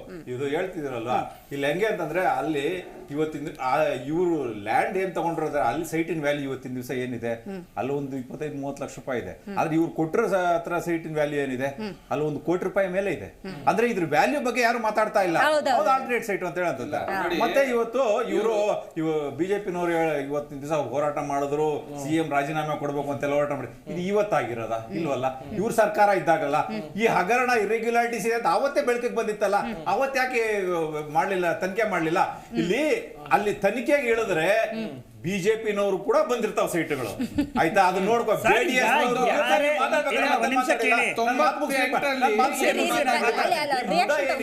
ಮೂಡ ಏನಿದೆಯಲ್ವಾ, ಇದು ಇವತ್ತು ಹೊಸ್ತೇನಲ್ಲ, ಇದು ಸ್ಟಾರ್ಟ್ ಆದಾಗ್ಲಿಂದ ಇವತ್ತವರೆಗೂ ಬರೀ ಕಾಂಟ್ರವರ್ಸಿಗಳೆಲ್ಲ ಇದೆ ಮೇಡಮ್. 94ರಿಂದ 2024 ಇವತ್ತಿನ ದಿವಸ 30 ವರ್ಷದಲ್ಲಿ ಎಷ್ಟು ಲೇಔಟ್ ಮಾಡಿದಾರೆ ಅವ್ರು ಗೊತ್ತಾ? ಅಕ್ವೈರ್ ಮಾಡೋದು 2 ಲೇಔಟ್ ಮಾಡಿದ್ದಾರೆ. ಆದ್ರೆ ಬಹಳಷ್ಟು ಪ್ರೈವೇಟ್ ಲೇಔಟ್ಗಳು ಬಂದ್ಬಿಟ್ಟಿದಾವೆ. ಪ್ರೈವೇಟ್ ಲೇಔಟ್ಗಳಾದ್ರೆ ಏನಂತಂದ್ರೆ ಅವ್ರ ಹತ್ರ ಕಮಿಷನ್ ಹೊಡೆಯೋದು, ಅಲ್ಲಿ ಮೆಂಬರ್ಗಳು ಅವ್ರಿಗೆ ಪರ್ಮಿಷನ್ ಕೊಡೋದು, ಇವ್ರು ಕಮಿಷನ್ ನೋಡ್ಕೊಂಡು. ಈ ಮುಡ ಅನ್ನೋದು ಬರೀ ಭ್ರಷ್ಟಾಚಾರದ ಕೂಪ ಆಗ್ಬಿಟ್ಟಿದೆ. ಅದ್ರಲ್ಲಿ ಎಷ್ಟು ಜನ ಮೆಂಬರ್ಸ್ ಇದಾರೆ ಗೊತ್ತಾ ಮೇಡಮ್? ಬೇರೆ ಯಾವ್ದ್ರಲ್ಲೂ ಇಲ್ಲ. ಅಷ್ಟು ಜನ ಮೆಂಬರ್ ಎಲ್ಲ ಹೋಗಲ್ಲೇ ಕೂತಿ, ಎಲ್ಲ ಪಕ್ಷಗಳವರು ಅಲ್ಲಿ ಕೂತಿದ್ದಾರೆ. JDS ನವರು ಇದ್ದಾರೆ, ಬಿಜೆಪಿನವರು, ಕಾಂಗ್ರೆಸ್ನವರು ಇದ್ದಾರೆ. ಅವರು ಸ್ವಂತ ಲಾಭಕ್ಕೋಸ್ಕರ ಮಾಡ್ಕೊಂಡಿರೋ ಒಂದು ಅಥಾರಿಟಿ ಅಷ್ಟೇ ಅದು. ಬೇರೆ ಜನಕ್ಕೆ ಹೋಗ್ಲಿ, ಅಲ್ಲಿ ಅಲಾಟ್ ಆಗಿರೋ ಸೈಡ್ ಮೈಸೂರಿನ ಜನಕ್ಕೆ ಎಷ್ಟು ಅಲಾಟ್ ಆಗಿದೆ ಹೇಳ್ಬಿಡಿ ನೋಡೋಣ. ಎಲ್ಲ ಹೊರಗಡೆ ಇರೋವರೆಗೂ ಅಲಾಟ್ ಆಗಿದೆ. ಎಲ್ಲ ರಾಜಕಾರಣಿಗಳು ಅವರು ಮೇಡಮ್ ಅಲ್ಲಿ ಅವರು ಮುಡಾಲಿರೋ ಒಬ್ಬ ಅಧಿಕಾರಿಗಳಿಂದ ಹಿಡಿದು ಒಂದು ಸ್ಟೆನೋಗ್ರಾಫರ್ ಇಂದ ಕ್ಲರ್ಕ್ಗಳು ಕೂಡ ಅಲರ್ಟ್ ಆಗಿದೆ ಸೈಟ್ಗಳಲ್ಲಿ. ಅದ್ರ ಮಾಹಿತಿ ಇದೆ ಮಾತ್ರ ಅಧಿಕಾರಿಗಳಿಗಾಗಿದೆ, ಪೊಲಿಟಿಷಿಯನ್ ಆಗಿದೆ. ಆದ್ರೆ ಮೈಸೂರಿನ ಜನಕ್ಕೆ ಏನು ಉಪಯೋಗ ಆಗಿಲ್ಲ. ಹೊರಗಡೆಯವ್ರಿಗೆ ಜಾಸ್ತಿ ಆಗಿದೆ, ಹೆಸರಿಗೆ ಮಾತ್ರ ಇದೆ. ಮೂಡ ತೆಗೆದ್ಬಿಡೋದೇ ಒಳ್ಳೇದು. ಯಾಕಂದ್ರೆ ಇವ್ರು ಬರೀ ಭ್ರಷ್ಟಾಚಾರ ಮಾಡ್ಲಿಕ್ಕೆ ಅಂತಾನೆ ಅದು ಉಂಟಾಕೊಂಡಿದ್ದಾರೆ. ಒಂದೇ ಹೌದಾ, ಮೂಡ ಅನ್ನೋದು ಎಲ್ಲಾ ಪಕ್ಷಗಳು ಸೇರ್ ಮಾಡ್ಕೊಂಡ್ರೆ ಒಂದು ರಿಯಲ್ ಎಸ್ಟೇಟ್ ಕಂಪನಿ ಅಷ್ಟೇ. ಎಲ್ಲರೂ ಅದ್ರಲ್ಲಿ ಪಾರ್ಟ್ನರ್ಸ್ ಆಗಿದ್ದಾರೆ ಅಷ್ಟೇ. ರೈಟ್ ಗೋವಿಂದರಾಜ್ ಅವರೇ, ನೀವಾಗಲೇ ಹೇಳ್ತಾ ಇದ್ರಿ, ಕೇಶವ್ ಅವ್ರು ಹೇಳಿದ್ರು ಸೋ ಸೈಲೆಂಟ್. ಯಾಕೆ ಈ ಸೈಲೆಂಟು? ಈಗ ಈ ಮಟ್ಟಕ್ಕೆ ಪ್ರೊಟೆಸ್ಟ್ ಮಾಡೋ ಅನಿವಾರ್ಯತೆ ಏನಿದೆ? ಯಾಕಂತ ಹೇಳಿದ್ರೆ 2021 ವಿಷಯನ ಈಗ ಎತ್ಕೋತೀರಿ ಅಂತ ಹೇಳಿದ್ರೆ ಈ ಅಡ್ಜಸ್ಟ್ಮೆಂಟ್ ಇಂದ ಏನಾದ್ರು ಹೊರಗಡೆ ಬಂದಿದ್ದಾರಾ ಅಂತ. ಭಾರತೀಯ ಜನತಾ ಪಾರ್ಟಿಯ ನಾಯಕರುಗಳು ಯಾವತ್ತೂ ಅಡ್ಜಸ್ಟ್ಮೆಂಟ್ ಹೋಗೋ ಪ್ರಶ್ನೆ ಇಲ್ಲ. ಯಾಕೆ ಅಂತ ಕೇಳಿ, ಇವತ್ತು ವಾಲ್ಮೀಕಿ ಅಭಿವೃದ್ಧಿ ನಿಗಮದ್ದು 187 ಕೋಟಿ ಇವತ್ತು ಏನು ಭ್ರಷ್ಟಾಚಾರ ಮಾಡೋರಲ್ಲ ಕಾಂಗ್ರೆಸ್ನವರು, ಇಲ್ಲಿವರೆಗೂ ತನಿಖೆ ಅಂತ ಹೆಸರಿನಲ್ಲಿ ರಾಜೀನಾಮೆ ತಗೊಂಡ್ರು ಬಿಟ್ರೆ ನಾಗೇಂದ್ರ ಅವ್ರನ್ನ ಇಲ್ಲಿವರೆಗೂ ತನಿಖೆಗೆ ಒಳಪಡಿಸಿ ಇದು ಹೇಗಾಯ್ತು ಅನ್ನೋ ಪ್ರಶ್ನೆನೇ ಮಾಡ್ತಾ ಇಲ್ಲ. ಯಾಕೆ ಅಂದ್ರೆ ಅವರು CM ಜೊತೆ ಇದ್ದಾರೆ ಅಂತಲ್ಲ. ಸೊ ಅದನ್ನ ನೇತೃತ್ವ ಪೂರ್ತಿ ವಹಿಸಿರ್ತಕ್ಕಂಥವ್ರು CM ಮತ್ತೆ ನಾಗೇಂದ್ರ ಅವರು ರಾಜೀನಾಮೆ ಕೊಡ್ತಿದ್ದಂಗೆ ಅವ್ರನ್ನ ತನಿಖೆ ಮಾಡಬಾರ್ದು, ಕರೆದು ಎನ್ಕ್ವೈರಿ ಮಾಡಬೇಕು ಅಂತ SIT ಟೀಮ್ ಮಾಡಿದ್ದಾರೆ. ಎಲ್ಲಿ ಎಷ್ಟು ಸರಿ ಕರೆದು ತನಿಖೆ ಮಾಡಿದರೆ, ಯಾವ ಮಾಹಿತಿನ ಜನಕ್ಕೆ ಕೊಟ್ಟಿದ್ದೀರಾ? ಇಲ್ಲಿವರೆಗೂ ಕೊಟ್ಟಿಲ್ಲ. ಆಸ್ ಎ ಫೈನಾನ್ಸ್ ಮಿನಿಸ್ಟರ್ ಇರ್ತಕ್ಕಂಥವ್ರು CM ಅವ್ರ ಗಮನಕ್ಕೆ ನೀವು ಎಷ್ಟು ಸರಿ ಚರ್ಚೆ ಮಾಡಿದ್ರಾ? SIT ಟೀಮ್ ಅಂದಾಗ CM ಗಮನಕ್ಕೆ ತರಲೇಬೇಕಾಗುತ್ತಲ್ಲ. ನೀವೆಷ್ಟು ಬಾರಿ CM ನೀವು ತನಿಖೆಗೆ ಒಳಪಡಿಸಿರ, ಎನ್ಕ್ವೈರಿ ಮಾಡಿದ್ರಾ, ಮಾತುಕತೆ ಮಾಡಿದ್ರಾ? ಏನಾದರೂ ಬಹಿರಂಗ ಹೇಳಲೇಬೇಕಲ್ವಾ ಮೇಡಮ್? ಈಗ ಇಲ್ಲಿ ನಾವು ಇವ್ರ ಜೊತೆ ಟೈಅಪ್ ಆಗೋಂಥ ಅವಶ್ಯಕತೆ ಪ್ರಶ್ನೆನೂ ಇಲ್ಲ, ಏನಿಲ್ಲ. ಇವತ್ತು ವಾಲ್ಮೀಕಿ ಅಭಿವೃದ್ಧಿ ನಿಗಮದ್ದು ಒಬ್ಬ ಅಧಿಕಾರಿ ಆತ್ಮಹತ್ಯೆ ಮಾಡ್ಕೊಂಡಿದ್ದಾದ್ಮೇಲೆ ಇದು ಮಾಹಿತಿ ಆಚೆಗೆ ಸೋರೆಯಾಕೆ ಆಗಿದ್ದು ಗೊತ್ತಾಗಿದ್ದು. ಇಲ್ಲ ನಮಗೂ ಗೊತ್ತಾಗ್ತಿಲ್ಲ. ಇವತ್ತು ಅಧಿಕಾರಿಗಳು ತಪ್ಪು ಮಾಡಿದ್ದಾರೆ, ಈ ಇನ್ಫ್ಲೂಯೆನ್ಸ್ ಇಂದಾಗ ಅಧಿಕಾರಿಗಳಿಗೆ ಇವತ್ತು ಮಾಹಿತಿ ಸಿಕ್ಕಿರೋದ್ರಿಂದ ನಮ್ಮದೇ ಶಾಸಕರಂತ ಶ್ರೀಯುತ ಶ್ರೀವಾಸ್ತವ್ ಅವರು, ಅಲ್ಲಿನ ಶಾಸಕರವರು ಇವತ್ತು ಪತ್ರ ಬರೆದು ಇವತ್ತು ಇದ್ರ ಬಗ್ಗೆ ತನಿಖೆ ಆಗಬೇಕು ಅಂತ ನಾವೇ ಕೇಳಿರ್ತಕ್ಕಂಥ. ಯಾಕೆ ಅಂದ್ರೆ ತಪ್ಪು ಯಾರೇ ಇದ್ರೂ ಅದು ಸರಿಯಾದ ಶಿಕ್ಷೆ ಆಗ್ಲೇಬೇಕು ಅನ್ನೋದು ನಮ್ಮ ಮನವಿ. ಇವ್ರು ಹೇಳ್ತಾ ಇದ್ರಲ್ಲ ಎಲ್ಲಾ ಪಕ್ಷ ಇದಾರೆ ಸರ್, ಎಲ್ಲಾ ಪಕ್ಷ ಸೇರ್ಕೊಂಡು ಮಾಡಂಗಿದ್ರೆ ಇವತ್ತು ಭಾರತೀಯ ಜನತಾ ಪಾರ್ಟಿ ನಿಂತ್ಕೊಂಡು ಹೋರಾಟ ಮಾಡೋ ಪ್ರಶ್ನೆ ಬರ್ತಿರ್ಲಿಲ್ಲ. ನಮ್ಮ ಶಾಸಕರು ನೋಡಿ ಸರ್, ಅವತ್ತು ಆಗಿರ್ತಕ್ಕಂಥ ಅವ್ಯವಹಾರ ಗಮನಕ್ಕೆ ಬಂದಿರಲಿಲ್ಲ, ಮಾಹಿತಿ ಸೋರಿಕೆ ಆಗಿರಲಿಲ್ಲ. ಇವತ್ತು ಮಾಹಿತಿ ನೀವು ಇದ್ರಲ್ಲ ಸರ್, ನೀವ್ ಯಾಕೆ ಅದನ್ನ ಈಚೆ ಗಮನ ಹೋಗ್ತಾ ಇರಲಿಲ್ಲ? ಅರ್ಥ ಮಾಡ್ಕೊಳ್ಳಿ. ಇದನ್ನ ಈ ರೀತಿ ಹೇಳಕ್ ಹೋದ್ರೆ ಇವತ್ತು ಅವ್ರದ್ದು ಆಸ್ತಿನ ಅವ್ರಿಗೆ ಕೊಡೋದ್ರಿಂದ ನಮ್ಮ ಪ್ರಶ್ನೆ ಅಲ್ಲ ಮೇಡಮ್. ನೀವು ಕೊಡೋದೇ ಆಗಿದ್ರೆ ನೀವು ಅದೇ ಜಾಗದಲ್ಲಿ ಅದೇ ಬಡಾವಣೆಯಲ್ಲಿ ಏನ್ ಅಕ್ವಿಸಿಷನ್ ಮಾಡ್ತೀರಾ ಅದೇ ಬಡಾವಣೆಯಲ್ಲಿ ನಿಮ್ಗೆ ವಾಪಸ್ ಕೊಡ್ಬೇಕು ಇರ್ತಕ್ಕಂಥ ಒಂದು ನಿಯಮ ಇರ್ತಕ್ಕಂಥದ್ದು. ನೀವು ಫಿಲಪ್ ಆದ ನಂತರ ಅಲ್ಲ ರೀ, ಇಡೀ ರಾಜ್ಯದಲ್ಲಿ ಇಷ್ಟು ಅಭಿವೃದ್ಧಿ ಪ್ರಾಧಿಕಾರಗಳಿದಾವೆ, ನೀವು ಎಷ್ಟು ಅಭಿವೃದ್ಧಿ ಆಲ್ಟರ್ನೇಟ್ ಜಾಗ ಎಕರೆ ಲೆಕ್ಕದಲ್ಲಿ ಕೊಟ್ಟಿದ್ದೀರಾ? ಹಾಗಾದ್ರೆ ಈಗ 3 ಎಕರೆ 17 ಕುಂಟೆ ಡಿವೈಡ್ ಮಾಡ್ರಿ, 3 ಎಕರೆ 17 ಕುಂಟೆನ ಡಿವೈಡ್ ಮಾಡಿ ಎಷ್ಟು ರೈತರಿಗೆ ಈಗ ಇವತ್ತು 40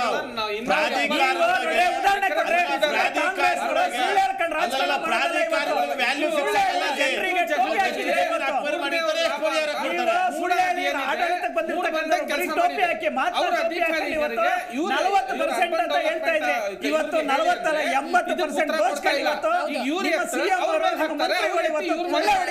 ಇದರಲ್ಲಿ ಇದು ಜನಗಳ ಮಾತುಕೊಡಿ ಅಂತ ಹೇಳಿದ್ಮೇಲೆ ನಿಮ್ಗೆ ಇವತ್ತೇ ಕಣ್ಣು ಕಾಣಿಸಿದ 98 ಅಲ್ಲಿ ಕಾಣಿಸಿಲ್ಲ, 2017 ಕಾಣಿಸ್ಲಿಲ್ಲ, 2017 ಜನರಿಗೆ ತೊಂದರೆ ಆಗಿರ್ತಕ್ಕಂಥದ್ದು ಹಗರಣ ಆಗಿರ್ತಕ್ಕಂಥದ್ದು ಹೆಚ್ಚಿನ ಬೀದಿ ಬೆಳೆದಿರೋದು ನಿಮ್ಗೆ ಕಾಣಿಸ್ಲಿಲ್ಲ. ಇವತ್ತು ಮಾತಾಡ್ತಾ ಇದ್ದೀರಾ? ಅಣ್ಣ ಒಂದ್ ನಿಮಿಷ, ಇಲ್ಲಿ ಕರ್ನಾಟಕದಲ್ಲಿ ಹುಟ್ಟಿರೋರು ಆಮ್ ಆದ್ಮಿ ಪಾರ್ಟಿ ತರ ನೆನ್ನೆ ಮೊನ್ನೆ ಬಂದವರಲ್ಲ, ಕೇಳಿಲ್ಲ ಹುಟ್ಟಿರೋ ಪ್ರಶ್ನೆ ಕೇಳಿಸ್ಕೊಳ್ಳಿ. ಬಗ್ಗೆ ಪ್ರಶ್ನೆ ಮಾಡ್ತಾ ಇಲ್ಲ, ಗೊತ್ತಾಯ್ತು.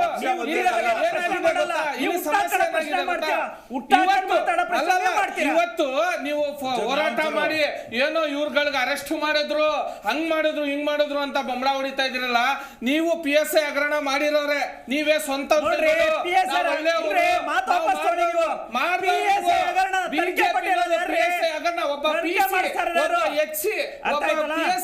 ಇವತ್ತು ಮಾಡಿರೋ ಅವ್ರ ತಂದೆ ತಾಯಿ ಸಾಲ ಒಬ್ಬ ಪೊಲೀಸ್ಗೆ ಓದಿಸಕ್ಕೆ ಅವರು ಡ್ಯೂಟಿಲಿ ಬಂದು ಅವ್ರ ಸಾಲನು ಕೂಡ ತೀರ್ಸಕ್ಕಾಗದೆ EMI ಗಳು ಕಟ್ತಾ ಇದ್ದಾರೆ.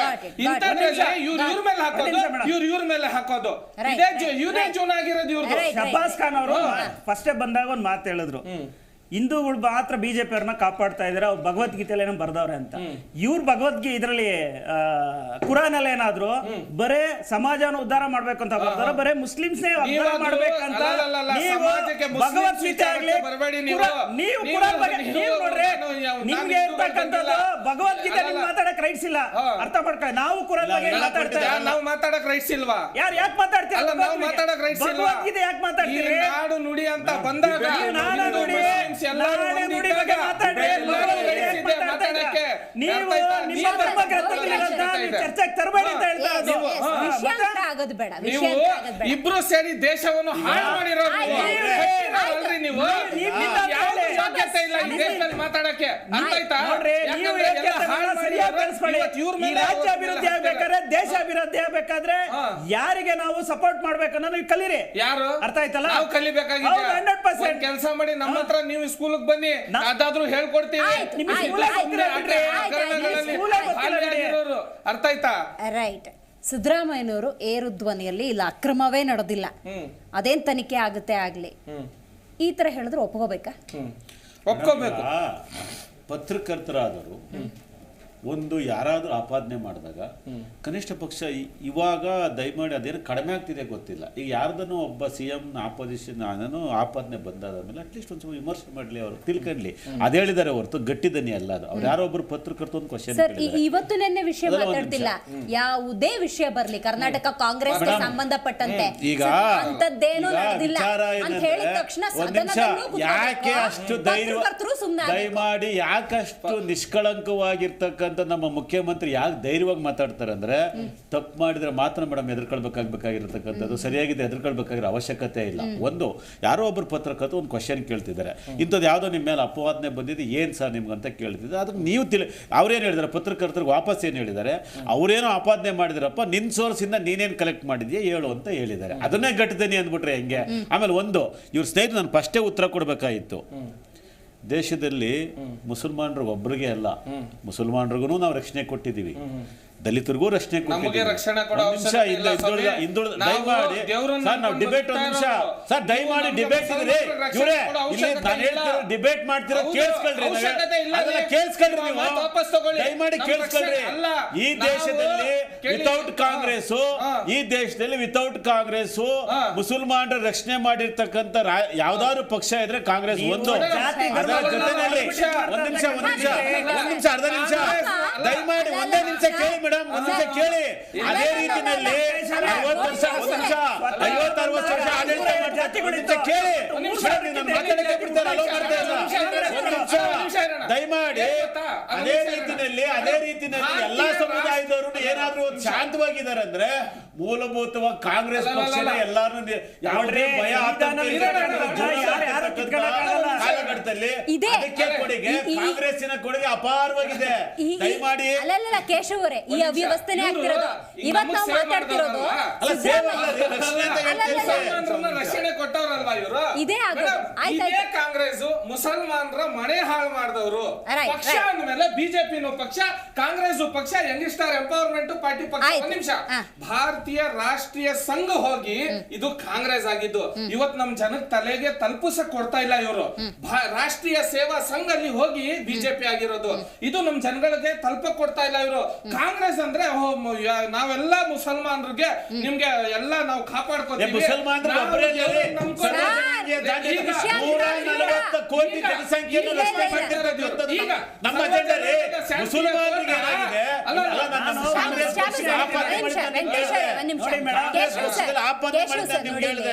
ನಮ್ಮ ಪಕ್ಷ ಆತರ ಅಲ್ಲ. ಇದಕ್ಕಿಂತ ದೊಡ್ಡ ಅವ್ಯವಸ್ಥೆ ಮತ್ತೊಂದಿಲ್ಲ. ಯಾಕೆ ಅಂತ ಹೇಳಿದ್ರೆ, ಇರಿ ಶಾಬಾಜ್ ಅವರೇ, ರಾಜ್ಯದ ಅಭಿವೃದ್ಧಿ ಎಲ್ಲಿ ಅಂತ ಹೇಳಿದ್ರೆ ಗ್ಯಾರಂಟಿ ಅಂದು ಬಿಡ್ತಾರೆ. ಆಯ್ತಾ, ಈ ಕಡೆ ಏನೋ ಒಂದು ವ್ಯತ್ಯಾಸ ಆಗ್ತಿದೆಯಲ್ಲ, ಏನಿದು ಅಂತ ಬಿಜೆಪಿ ಅವ್ರು ಕೇಳಿದ್ರೆ ಬೇರೆನೋ ವಿಷಯಗಳು ಬರ್ತವೆ. ಇವತ್ತು ನಾವು ಮೂಡ ಅಂತ ಮಾತಾಡ್ಬೇಕಾದ್ರೆ ಮತ್ತೆ ಜಾತಿ ಬರ್ತಾ ಇದೆ. ಇದಕ್ಕಿಂತ ಅವ್ಯವಸ್ಥೆ ಮತ್ತೊಂದಿಲ್ಲ. ಇವತ್ತು ಅಕ್ರಮ ಇದೆಯಲ್ಲ, ಜನ ಕಷ್ಟಪಟ್ಟು ತಾನು ಒಂದ್ ಸೈಟ್ ಮಾಡ್ಕೊಳ್ಳೋಣ, ತನಗೂ ಮೂಡಾದಲ್ಲಿ ಸೈಟ್ ಸಿಗ್ಬೋದು.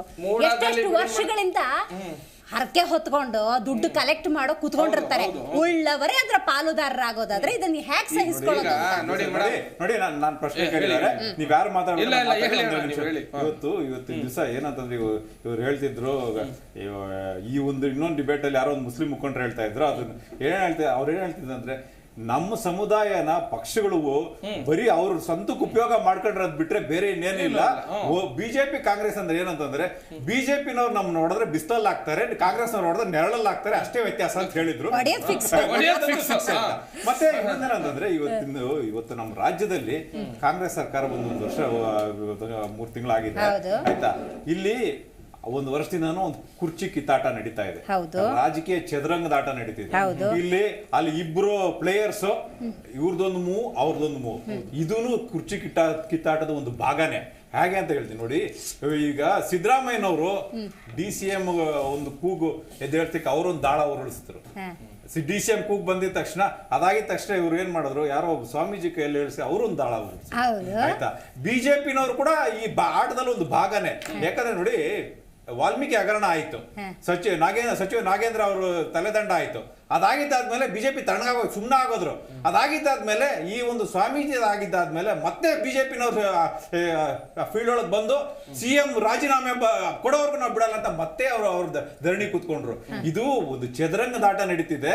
ನನ್ನ ಪಾನೊಂದು ಎಲ್ಲ ಆಟ ಆಡ್ತಾ ಇದಾರೆ ಅಷ್ಟೇ, ಜನಗಳನ್ನ ಮೂರ್ಖರು ಮಾಡ್ತಾ ಇದಾರೆ ಅಷ್ಟೇ. ನಂಗೊಂದು ಕಾಂಟೆಕ್ಸ್ಟ್ ಹೇಳಿ, ಈ ಮೂಡಾ ಹಗರಣ ಅನ್ನೋದು ಬಿಜೆಪಿಯವರ ಷಡ್ಯಂತ್ರಕ್ಕೆ ಸಿದ್ದರಾಮಯ್ಯನವರು ಬಲಿ ಆಗ್ತಿದ್ದಾರೋ ಅಥವಾ ಸ್ವಪಕ್ಷದ ನಾಯಕರ ಸ್ವಪಕ್ಷದಲ್ಲೇ ನಡೀತಿದೆ ಕುರ್ಚಿ ಕಿತ್ತಾಟ. ಯಾಕಂದ್ರೆ ನೋಡಿ, ಇವತ್ತು ಬೈತಿ ಸುರೇಶ್ ಅವ್ರ ಮೇಲೆ ಮೊನ್ನೆ ವಿನಯ್ ಕುಲಕರ್ಣಿ ಅವರೇ ಆಪಾದನೆ ಮಾಡಿದ್ದಾರೆ. ಪ್ರಜಾಪ್ರಭುತ್ವದಲ್ಲಿ ಕೇಳೋದಲ್ಲ ಯಾಕೆ ತಪ್ಪಂತಾರೆ ಬಿಡಿ ಸರ್, ಸರಿ ತಪ್ಪುಗಳು ಎಲ್ಲ ಪಕ್ಷದಲ್ಲಿ ಒಂದ್ ಮನೆಯಲ್ಲೇ 4 ಒಡಕಿರ್ತದೆ. ಜನರ ಸಮಸ್ಯೆಗಳ ಬಗ್ಗೆ ಇವ್ರು ಬೇಕಾಗೇ ಇಲ್ಲ. ಇವ್ರು ಅಧಿಕಾರ ಉಳಿಸ್ಕೊಳ್ಳೋದು, ಇವ್ರ ಪೊಸಿಷನ್, ಇವ್ರ ಹಣ ಎಷ್ಟು ಮಾಡ್ಕೊಳ್ಳೋದು, ಸ್ವಂತಕ್ಕೆ ಎಷ್ಟು ಮಾಡ್ಕೋಬೇಕು, ಪಾರ್ಟಿಗೆ ಎಷ್ಟು ಮಾಡ್ಕೋಬೇಕು.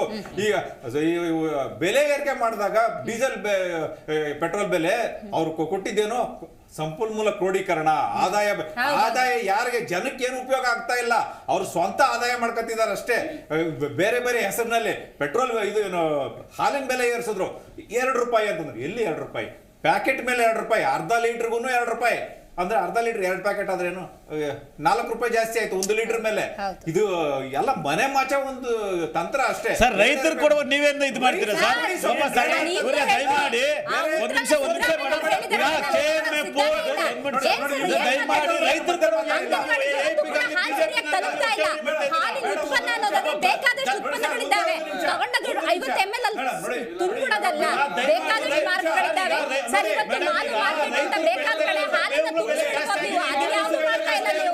ಅಭಿವೃದ್ಧಿ ಜಾಸ್ತಿ ಆಗಿದೆ, ಒಂದು ಹಿಂಡಿ ಪುಸ್ತಕ ಬೆಲೆ ಜಾಸ್ತಿ ಆಗಿದೆ, ಅದು ಮೇವು ಜಾಸ್ತಿ ಆಗಿದೆ. ಅದ ಕಾರಣಕ್ಕೋಸ್ಕರ KDF ತನ್ನ ಮೌಲ್ಯಗಳನ್ನು ಹೆಚ್ಚಿಸ್ಕೊಂಡು ಅದು ರೈತರಿಗೆ ಕೊಡ್ತಾ ಇತ್ತು.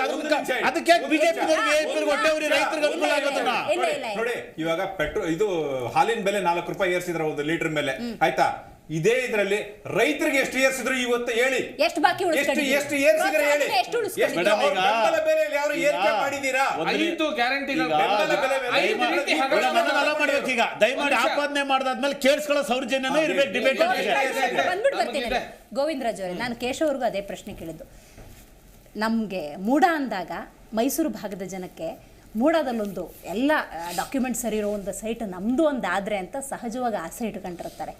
ಇದು ಹೆಂಗಾಗ್ತಿದೆ ಅಂತ ಹೇಳಿದ್ರೆ, ಆಗಲೇ ಕೇಶವ್ರು ಹೇಳ್ದಂಗೆ ದೊಡ್ಡ ದೊಡ್ಡ ಅಧಿಕಾರ ವರ್ಗದಲ್ಲಿರೋದು ಶಾಸಕರು ಆ ಭಾಗದ ಜನಕ್ಕಷ್ಟೇ ಮೂಡ ಅನ್ನೋದು ಸೀಮಿತ ಆಗಿದೆಯಾ ಅಂತ. ಇಲ್ಲ ನೋಡಿ ಮೇಡಮ್, ಇಲ್ಲಿ ಈ ಆಲ್ಟರ್ನೇಟ್ ಸೈಟ್ ಅನ್ನೋದು ಒಂದು ವ್ಯವಸ್ಥೆ ಇರ್ತಕ್ಕಂಥದ್ದು. ಸೊ ವ್ಯವಸ್ಥೆ ಹೇಗೆ ಅಂದರೆ, ಎಲ್ಲೋ ಒಂದು ಕಡೆ ಒಂದು ಸೈಟ್ ಅಲಾಟ್ಮೆಂಟ್ ನಮ್ಗೆ ಅಲಾಟ್ಮೆಂಟ್ ಆದರೆ I can claim the alternate site from any ನಮಗೆ ಬೇಕಾಗಿರ್ತಕ್ಕಂಥ ಬೇಕು ಅನ್ನೋದು ಒಂದು ಇರ್ತಕ್ಕಂಥದ್ದು. ಆಲ್ಟರ್ನೇಟ್ ಜಾಗನೇ ಮಾಡ್ಕೊಂಡು ಇರ್ತಕ್ಕಂಥ ಕಾನೂನು ನನಗೆ ಗೊತ್ತಿಲ್ಲ. ಯಾಕೆಂದ್ರೆ ಕಾಂಗ್ರೆಸ್ನವ್ರಿಗೆ ಏನನ್ನ ಸತ್ಯ ಹೇಳಿದ್ರೆ ಕೋಪನೂ ಮಾಡ್ಕೊಂತಾರೆ, ಬೇರೆ ಮೇಲೆ ಕೆಸರು ಹೇರ್ತಾರೆ. ದಯಮಾಡಿ ನೀವು ದಪ್ತಾರಿ ಯಾಕೆ ಕೇಳ್ತಾ ಇದ್ದೀರಾ? ನಾವು ಮೀಡಿಯಾದಲ್ಲಿ ಮಾತಾಡ್ತಾ ಇದ್ದೀವಿ. ಅಭಿವೃದ್ಧಿ ಪ್ರಾಧಿಕಾರಗಳಿಗೆ ಒಂದು ಭೂಮಿ ಹಂಚಿಕೆ ಆದಾದ್ಮೇಲೆ ಅದು ಭೂಮಿ ಅಂತ ಹಂಚ್ಕೊಳ್ಳೋದು ನಿವೇಶನ ಅಂತಾನೆ ಹಂಚ್ಕೊಳ್ಳೋದು. ಅದನ್ನೇ ಭೂಮಿ ಕನ್ವರ್ಟ್ ಮಾಡ್ತೀರಾ? ನಿಮ್ದೇ ಆದ 10 ಎಕರೆ ಜಾಗ ಇವತ್ತು ಕಾರಂತ ಬಡಾವಣೆಯಲ್ಲಿ ಹೋಯ್ತು ಅಂತ ಹೇಳ್ಬಿಟ್ಟು ನೀವು ಬೇರೆ 10 ಎಕರೆನ ಬಂದು ಡಾಲರ್ಸ್ ಹೌದು ಇಲ್ದೇ ಕೇಳಬೇಕು ಸರ್. ಈಗ ಇಲ್ದೇ ಕೇಳಬೇಕು ಸರ್ ಅದಕ್ಕೆ ಅದ್ರಲ್ಲಿ ಮೌಲ್ಯ ಬರಲ್ಲ ಮೇಡಮ್. ಇಲ್ಲ ನೀವು ದಯಮಾಡಿ ತಿಳ್ಕೊಳ್ಳಿ. ಸ್ಕ್ವೇರ್ ಫೀಟ್ಗೆ 2-3 ಸಾವಿರ ರೂಪಾಯಿ ವ್ಯಾಲ್ಯೂ ಬರೋದಲ್ಲಿ 10-15 ಸಾವಿರ ರೂಪಾಯಿ ಬರೋದು ವ್ಯಾಲ್ಯೂ ಅಲ್ಲಿ ಸೈಟ್ ಖರೀದಿ ಆರ್ಥಿಕ ಲಾಭ. ಈಗ ಒಂದ್ ನಿಮಿಷ ಕೇಳಿಸ್ಕೊಳ್ಳಿ. ಈಗ ಇಲ್ಲಿ ಭೂಮಿ ಅಕ್ವೈರೇಷನ್ ಈಗ ನೋಡಿ ಮೇಡಮ್, ಸಾಮಾನ್ಯ ಜನರಿಗೆ ಇದೇ 3 ಎಕರೆ ಹೋಗ್ಬಿಟ್ಟಿದ್ರೆ ಆಲ್ಟರ್ನೇಟ್ ಸೈಟ್ ಜೆಪಿ ನಗರದಲ್ಲೋ ವಿಜಯನಗರದಲ್ಲೋ ಕೊಡ್ತಾರಾ? ನಾನು ಅದು ಪ್ರಶ್ನೆ ಮಾಡ್ತಾ ಇರೋದು. ಸಿಎಂ ಯಾಕೆ ನಗರಾಭಿವೃದ್ಧಿ ಸಚಿವರಾಗಿರೋದು ಗೊತ್ತು, ಹೆಂಗ್ ಮಾಡ್ಕೊಬೇಕು ಅಂತ ಗೊತ್ತಿರೋದ್ರಿಂದಲೇ ಬಹುಶಃ ಇದನ್ನ ಯಾರಿಗ ಅಧಿಕಾರಿಗೆ ಹೇಳಿ ಮಾಡಿಸ್ಕೊಬೇಕು ಅನ್ನೋದು ಮಾಡಿದ್ರು. ಅವರೇ ನಿಂತ್ಕೊಂಡು ಮಾಡೋದು. ತಪ್ಪನ್ನ ಹೇಳಿದಾಗ ಬಾಯಿಗೆ ಬಂದಾಗ ಮಾತಾಡೋದನ್ನ ಜನಕ್ಕೇನು ಸತ್ಯ ಮುಚ್ಚಿಡಕ್ಕಾಗಲ್ಲ. ಜನಕ್ಕೆ ಗೊತ್ತಿದೆ. ಇವತ್ತು ಗ್ಯಾರಂಟಿಗಳ ಹೆಸರು ಹೇಳ್ಬಿಟ್ಟು ಇವತ್ತು ಇಡೀ ರಾಜ್ಯದಲ್ಲಿ ಹಾಲಿಂದ ಆಲ್ಕೋಹಾಲ್ವರೆಗೂ ಎಲ್ಲ ಬೆಲೆ ಜಾಸ್ತಿ ಮಾಡ್ಬಿಟ್ಟು ಸಂಕಷ್ಟಕ್ಕೊಳಗಾಗಿರ್ತಕ್ಕಂಥವ್ರು ಜನರ ಬಗ್ಗೆ ವಿಚಾರ ಹೇಳಿದ್ರೆ ನಾವೆಲ್ಲ ಗ್ಯಾರಂಟಿ ಕೊಡ್ತಾ ಇದೀವಿ ಅಂತ ಹೇಳ್ತೀರಾ. ಗ್ಯಾರಂಟಿ ಕೊಡೋದ್ರಿಂದ ಎಲ್ಲವನ್ನೂ ಮುಗ್ದೋಗಿದ್ರೆ ಬೇರೆ ವ್ಯವಸ್ಥೆಗಳು ಏನಕ್ಕೆ ಬೇಕು? ಆರೋಗ್ಯ ಕ್ಷೇತ್ರ ಏನಕ್ಕೆ ಬೇಕು? ಶಿಕ್ಷಣ ಕ್ಷೇತ್ರ ಏನಕ್ಕೆ ಬೇಕು? ನೀರಾವರಿ ವ್ಯವಸ್ಥೆಗಳು ಏನಾಗಬೇಕು? ಸೊ ಇರ್ತಕ್ಕಂಥ ವ್ಯವಸ್ಥೆಗಳ ಬಗ್ಗೆ ಯಾರು ನೋಡೋದಾಗಾದ್ರೆ ನಾವು ಮಾತು ಎತ್ತಿದ್ರೆ ಗ್ಯಾರಂಟಿ ನೀವು ಕೊಟ್ಟಿದ್ದೀರಿ, ಕೊಡ್ಲೇಬೇಕು, ನೀವು ನಿಲ್ಸಕ್ ಆಗೋದೇ ಇಲ್ಲ. ಹೆಂಗ್ ನಿಲ್ಲಿಸ್ತೀರಾ ನೀವು ಅದೇ ರೀತಿ ಬೇರೆ ವ್ಯವಸ್ಥೆಗಳನ್ನ ಈ ಪ್ರತಿಯೊಬ್ಬ ಪ್ರಜೆನ ಕಟ್ಟೋದು, ಟ್ಯಾಕ್ಸ್ ಕಟ್ಟೋದು, ನನಗೆ ಒಳ್ಳೆ ಶಿಕ್ಷಣ ಸಿಗ್ಲಿ, ಒಳ್ಳೆ ಆರೋಗ್ಯ ಸಿಗ್ಲಿ, ಒಳ್ಳೆ ನೀರಿನ ವ್ಯವಸ್ಥೆ ಆಗ್ಬೇಕು ರೈತಂಗೆ. ಇವತ್ತು ಈ ರೀತಿ ಎಕ್ಸ್ಪೆಕ್ಟೇಷನ್ ನೀವು ಇಲ್ಲಿವರೆಗೂ 14 ತಿಂಗಳಿಂದ ಇಲ್ಲಿವರೆಗೂ ಯಾವುದೇ ಒಂದು ಡೆವಲಪ್ಮೆಂಟ್ ಪ್ರೋಗ್ರಾಮ್ ಮಾಡಿಲ್ಲ. ನೀವು ಮಾತು ಎತ್ತಿದ್ರೆ ನಾವು ಗ್ಯಾರಂಟಿ ಕೊಡ್ತಾ ಇದೀವಿ ಅಂತ. ಗ್ಯಾರಂಟಿ ಕೊಡಿ, ನಿಮ್ಮ ಸ್ಕೀಮ್ ಅದು ಚುನಾವಣೆ ಗೆಲ್ಲಕ್ಕೋಸ್ಕರ ಮಾಡಿರ್ತಕ್ಕಂಥ ನೀವು ಉತ್ತರ ಕೊಡ್ಬೇಕು ಸರ್. ಹೇಳಿ ಶಾಬಾಜ್ ಅವರು ಹೇಳಿ. ಮೇಡಮ್ ಅವರ ಇವ್ರು ಹೇಳ್ತಾ ಇದ್ರು ಈಗ ಇದೆಲ್ಲ ನಾವು ಪಾಲನೆ ಮಾಡ್ಬೇಕು, ಹಿಂಗಿರ್ಬೇಕು, ಹಿಂಗಿರ್ಬೇಕು, ಈ ನಾಡನ್ನು ನಾವು ಹಿಂಗ್ ಕಟ್ಬೇಕು ಅನ್ನೋ ರೀತಿಲಿ ಪಾಪ ದೊಡ್ಡದಾಗಿ ಹೇಳಿದ್ರು. ಇವ್ರಿಗೊಂದು ಮಾತಾಡಕ್ ಇಷ್ಟಪಡ್ತೀನಿ ನಾನು.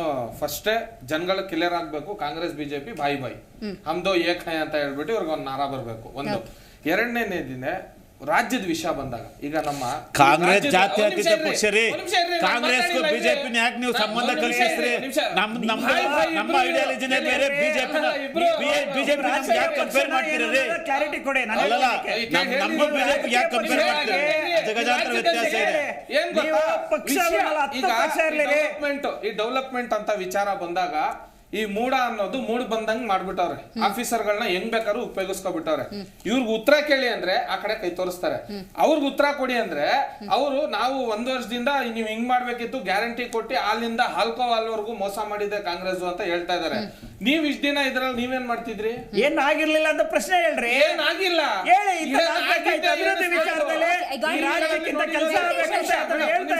ಗೊತ್ತಾ?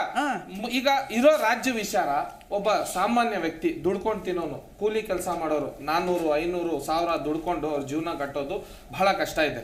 ಒಂದು ಸ್ಕೂಲ್ ವಿಚಾರ ಬಂದಾಗ ಜನಗಳಿಗೆ 30% ಇವರು ಕಾಂಗ್ರೆಸ್ ಸರ್ಕಾರ ಹೆಚ್ಚಿದ್ದಾರೆ. 75,000 ಸ್ಕೂಲ್ಗಳಲ್ಲಿ ಹಣ ವಸೂಲಿ ಮಾಡೋ ಸರ್ಕಾರ ಆಗಿದೆ ಇವರು ಕಾಂಗ್ರೆಸ್. ಒಂದು ಇದ್ರ ವಿಚಾರ ಮಾತಾಡಲ್ಲ. ಮಾತಿದ್ರೆ ನಾವು ಹಿಂದೂ ಮುಸ್ಲಿಂ ಅಂತೀವಿ. ಈ ನಮ್ಮ ರಾಜ್ಯದಲ್ಲಿ ಗಂಗಾ ಚೌಡ ಚಾಲುಕ್ಯ ರಾಷ್ಟ್ರಕೂಟ ಹಕ್ಕಬುಕ್ಕ ಗಂಡುಗಲ್ಲಿ ರಾಮ ಗಂಪೇಗೌಡ ಹೈದರಲ್ಲಿ ಟಿಪ್ಪು ಬುಲ್ಲಕೇಶಿ ನುಪ್ಪುತುಂಗ ಶಾತವಾದ ಅತ್ತಿಮಾಬೇಗ್ ಚಂದ್ರಗುಪ್ತ ನಾಯಕ ಬೆಲ್ಲವಡಿ ಮಲ್ಲಮ್ಮ ಕುವೆಂಪು ಕಾರನ್ ಕಾರ್ನಾನ್ ಕಂಬನ್ ಅನಂತ ಮೂರ್ತಿ ಗೋಕರ ಶರಣರ ದಾಸರ ಸಂತರ ಮನಿಯರ ಜನಪದರ ಸಾಮಾನ್ಯರ ಹೆಮ್ಮೆಯ ನಾಡು ನುಡಿ ಕನ್ನಡ ಅನ್ನೋದು ಇವ್ರು ಮರ್ತು ಬಿಟ್ಟಿದ್ದಾರೆ. ಇವ್ರಿಗೆ ಇದನ್ನ ಜ್ಞಾಪಿಸ್ಬೇಕು. ಯಾಕಂದ್ರೆ ಇವ್ರ ಅಧಿಕಾರ ಇವ್ರಿಗೆ ಬಂದ ತಕ್ಷಣ ಇವ್ರು ಏನ್ ಮಾಡ್ತಾರಂದ್ರೆ ಇವ್ರ ಅಪೋಸಿಷನ್ ಜನಗಳು ಮೂರ್ಖರು. ಏನಕ್ಕಂದ್ರೆ ಇವ್ರಿಗೆ ಅಧಿಕಾರ ಕೊಡ್ತಾರೆ, ಕೊಟ್ಬಿಟ್ಟು ಈಗ ನಾವು ಬೊಂಬಡ ಹೊಡ್ಕೊಂಡ್ರೆ ನಮ್ ಸೈಟ್ ಹೋಯ್ತು ಅಂದ್ರೆ ಇವತ್ತು ಈ ಬೆಂಗಳೂರಲ್ಲಿ 1 ಅಡಿ ಜಾಗ ನಿಂತ್ಕೊಂತೀವಿ ಅಂದ್ರೂ ಪಾರ್ಕಿಂಗ್ ಮಾಡಾಕ್ತಾರಲ್ಲಿ. ಅಂತದ್ರಲ್ಲಿ ಆಚೆ ಕಡೆಯಿಂದ ಬೇರೆ ಸ್ಟೇಟ್ ಇಂದ ಬಂದವನು ನಾವೇನ್ ಹೇಳ್ತೀವಿ, ನಮ್ ಭಾರತ ಒಂದು ಸ್ಟೇಟ್ ಇಂದ ಒಂದು ಸ್ಟೇಟ್ ಅಗ್ರಿಮೆಂಟ್ ಆಗಿದೆ, ನಾವೇನೋ ಅವ್ರಿಗೆ ಕೊಡ್ತೀವಿ, ಅವರೇನೋ ನಮಗ್ ಕೊಡ್ತಾರೆ, ಇದೆಲ್ಲ ಹೇಳ್ತಾರೆ. ಇವತ್ತು ವಿಚಾರ ಈಗ ಬಂದಿದೆಯಲ್ಲ, ಈ ಮೈಸೂರು ಡೆವಲಪ್ಮೆಂಟ್ ವಿಚಾರದಲ್ಲಿ ಹಗರಣ ಆಗಿದೆಯಲ್ಲ, ಇದಕ್ಕೆ ಮುಖ್ಯಮಂತ್ರಿ ಇಲ್ಲಾಂದ್ರೆ ರಾಜೀನಾಮೆ ಕೊಡಬೇಕು, ಇಲ್ಲ ಅಂದ್ರೆ ಸಂಪೂರ್ಣವಾಗಿ ಅದ್ರ ಮಾಹಿತಿ ಕೊಡಬೇಕು. ಇಲ್ಲ ಅಂತ ಹೇಳಿದ್ರೆ ಈಗ ಬೈರತಿ ಸುರೇಶ್ ಅವರು ಹೇಳ್ತಾರೆ ಒಂದ್ ಸ್ಟೇಟ್ಮೆಂಟ್ ಅಲ್ಲಿ, ನಾವು ಅದಕ್ಕೆ ಇನ್ವೆಸ್ಟಿಗೇಷನ್ ಎಲ್ಲ ಮಾಡಿಸಿದೀವಿ. ಮನೆಯಲ್ಲಿ ಇರೋರು ನೀವೇ, ಮನೆಯಲ್ಲಿ ಆಫೀಸರ್ಗಳು ನಿಮ್ದೇ, ಮನೆ ಹೊರಂಗ ಆಚೆ ನಿಲ್ಸಿರೋ ವಾಚ್ಮೆನ್ ನಿಮ್ಮವನೇ. ನೀವ್ ಹೇಳ್ತೀರಾ ನಾನು ಇನ್ವೆಸ್ಟಿಗೇಷನ್ ಆಗ್ಬೇಕು, ಮೋಸಗಾರರ ಕೈಲಿ ಇನ್ವೆಸ್ಟಿಗೇಷನ್ ಹೇಳಿ ಉತ್ತರ ಕೊಡಿ ಇದಕ್ಕೆ. ಈಗ ಕಾನೂನು, ಈ ನೆಲದ ಕಾನೂನು ಇದೆಯಲ್ಲಮ್ಮ, ಅದಕ್ಕೆ ವೆಂಕಟೇಶನ್ ಬೇರೆ ಅಲ್ಲ, ಬೇರೆಯವ್ರಿಗೆ ಬೇರೆ ಅಲ್ಲ. ಆ್ಯಕ್ಚುಲಿ ಅವ್ರ ನಗರಾಭಿವೃದ್ಧಿ ಜವಾಬ್ದಾರಿ ಇರ್ತಕ್ಕಂಥ ಮಂತ್ರಿ ಈಗ ಆಲ್ರೆಡಿ ಯಾರು ಕಾರ್ಯದರ್ಶಿನೂ ಮತ್ತು ಇನ್ನೊಬ್ಬರನ್ನ ಸಸ್ಪೆಂಡ್ ಮಾಡಿದ್ದಾರೆ. ವರ್ಗಾವಣೆ ಬೇರೆ ಕಡೆ ಮಾಡಿದ್ದಾರೆ, ಒಬ್ಬರು ಸಸ್ಪೆಂಡು ಮಾಡಿದ್ದಾರೆ. ಇದು ನಡೆದಿರ್ತಕ್ಕಂಥದ್ದು ಬಿ ಜೆ ಪಿಯವ್ರು ಹೇಳೋ ಪ್ರಕಾರನೇ ಇದು ನಡೆದಿರ್ತಕ್ಕಂಥದ್ದು 1 ವರ್ಷದ ಹಿಂದಿನ ಘಟನೆ. ಆವಾಗ ಮುಖ್ಯಮಂತ್ರಿಗಳು ಯಾರಿದ್ರು? ಬೊಮ್ಮಾಯಿ ಕಾಲು. ಮೈಸೂರು ನಗರಾಭಿವೃದ್ಧಿ ಯಾರಿದ್ರು? ಮಿನಿಸ್ಟರ್ ಯಾರಿದ್ರು? ಬೇರೆ ಇದ್ದರು. ಹೊಸದಾಗಿ ಏನಾರು ಅವ್ರ ಅಧಿಕಾರ ದುರುಪಯೋಗ ಪಡಿಸ್ಕೊಂಡು ಸನ್ಮಾನ್ಯ ಮುಖ್ಯಮಂತ್ರಿಗಳು ಏನಾರು ಹೊಸದಾಗಿ ಏನಾರು ಹಂಚಿಕೆ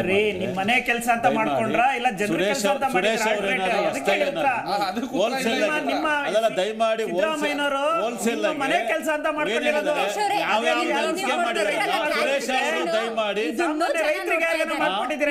ಸಿಂಪಲ್ ನೋಡಿ, ಸೈಟ್ ಅನ್ನೋದನ್ನ ಬೇರೆ ಕಡೆ ಕನ್ವರ್ಟ್ ಮಾಡಿದಾರಲ್ಲ, ಆ ಜಾಗನ ಬೇರೆಯವ್ರಿಗೆ ಕೊಡ್ತಕ್ಕಂಥ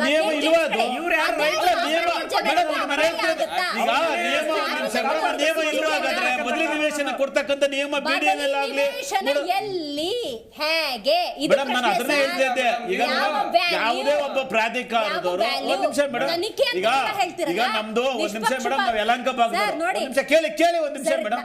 ನಮ್ ಭಾರತದ ರಾಜಕಾರಣಿಗಳು ಅಂದಾಗ ಒಂದು ಇತಿಹಾಸ ಇದೆ ಸರ್. ಒಂದು ಸಣ್ಣ ಆರೋಪ ಬಂದಾಗ ಇಮಿಡಿಯೇಟ್ ರಾಜೀನಾಮೆ ಕೊಟ್ಬಿಟ್ಟು ತತ್ಕ್ಷಣ ತನ್ನ ಆರೋಪ ಮುಕ್ತನಾದಾಗ ಆ ಸ್ಥಾನದಲ್ಲಿ ಕೂತ್ಕೊಳ್ಳುವಂತ ಒಂದು ಪದ್ಧತಿ ಇದೆ ಅಂತ ನಿದರ್ಶನಗಳು. ಅದನ್ನ ನಮ್ ಕಾಂಗ್ರೆಸ್ ಹೇಳ್ಕೊಡ್ಬೇಕಾಗಿರಲಿಲ್ಲ ಮೇಡಮ್. ಯಾಕಂದ್ರೆ ಅದನ್ನೇ ಹೇಳ್ತಿರೋದು. ಒಂದ್ ನಿಮಿಷ ಕೇಳಿ ಮೇಡಮ್, ಕೇವಲ ಟ್ರೈನ್ ಆಕ್ಸಿಡೆಂಟ್ ಆದ ತಕ್ಷಣನೇ ಈ ದೇಶದ ಲಾಲ್ ಬಹದ್ದೂರ್ ಶಾಸ್ತ್ರಿ ಸಂಬಂಧಪಟ್ಟಿದ್ದ ಇಲಾಖೆನವರು ಒಂದು ಕ್ಷಣ ಇಲ್ದ್ರೆ ರಾಜೀನಾಮೆ ಕೊಟ್ಟುವಂತವ್ರು. ಬಿಜೆಪಿ ಅವ್ರ ಹತ್ರ ಬೇರೆಯವ್ರ ಹತ್ರ ನಾವು ನೈತಿಕತೆ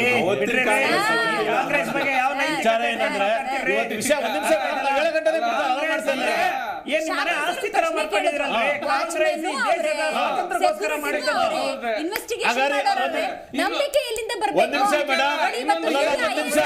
ಬೇಳೆಕೆರೆ ಮೇಡಮ್, ಈಗ ಎಲ್ಲರೂ ಬರೀ ಅದೇ ಆಗ್ಬಿಟ್ಟಿದ್ರೆ ಬೇಳೆಕೆರೆ ಅದ್ರ ನಿದರ್ಶನ ಏನೋ ಅದಿರು ಸಾಗಾಟದಲ್ಲಿ ವಿಷಯದಲ್ಲಿ ಸಿಎಂ ದಿಟ್ಟ ನಿರ್ಧಾರ ತಗೊಂಡು ಇವತ್ತು ಬಳ್ಳಾರಿನಲ್ಲಿ ಒಂದು ಸ್ಟೇಬಲ್ ಆಗಿರ್ತಕ್ಕಂಥ ವ್ಯವಸ್ಥೆ ನಿರ್ಮಾಣ ಮಾಡಿಲ್ವಾ? ಕಾಂಗ್ರೆಸ್ ಅಪಾದನೆ ಮಾಡ್ಕೊಳ್ಳಕ್ಕೆ ದಯಮಾಡಿ ತಿಳ್ಕೊಳ್ರಿ. ಇವರೇ ವಕ್ತಾರೆ, ವಕ್ತಾರೆ, ನೀವು ಯಾವುದೇ ಅಕ್ರಮ ಆಗಿಲ್ಲ ಮೇಡಮ್. ಈಗ ಅಕ್ರಮ ನಮ್ಮ ಸರ್ಕಾರದಲ್ಲಿ ಆಗಿಲ್ಲ. ನಮ್ಮ ಸರ್ಕಾರದಲ್ಲಿ ಸಿದ್ದರಾಮಯ್ಯನವರು ಮುಖ್ಯಮಂತ್ರಿ ಆದಾದ್ಮೇಲೆ ಆಗಿರ್ತಕ್ಕಂಥ ಅಕ್ರಮ ಅಲ್ಲ ಇದು. ಬಿಜೆಪಿ ಸರ್ಕಾರದಲ್ಲಿ ಆಗಿರ್ತಕ್ಕಂಥ ಅಕ್ರಮ. ಒಂದು ವೇಳೆ ಅದರಲ್ಲಿ ಯಾಕೆ ಗೊತ್ತಾ ಬಿಜೆಪಿ ವಾಯ್ಸ್ ಮಾಡಲಿಲ್ಲ? ಬಹುತೇಕ ಸೈಟಿನ ಎಲ್ಲಾ ಫಲಾನುಭವಿಗಳು ಸಹ ಬಿಜೆಪಿ ಸರ್ಕಾರದ ಎಂಪಿಗಳು, ಮಂತ್ರಿಗಳು. ಇದು ಮಾಹಿತಿ ಅಧಿಕಾರಿಗಳಿಂದ ಅವತ್ತೇ ಸಿಕ್ಬಿಟ್ಟಿದ್ರೆ ಅವತ್ತೇ ಎಲ್ಲವನ್ನು ಬೀದಿಕ್ಕಂತ ಕೆಲಸ ಆಗ್ತಿತ್ತು ಸರ್. ಒಂದು ವರ್ಷದಿಂದ ಸರ್ಕಾರ ಒಂದು ವರ್ಷ ಆಯ್ತು ಅಲ್ಲ, ಸರ್ಕಾರ ಒಂದು ವರ್ಷ ಆಯ್ತು. ಈಗ ಆಲ್ರೆಡಿ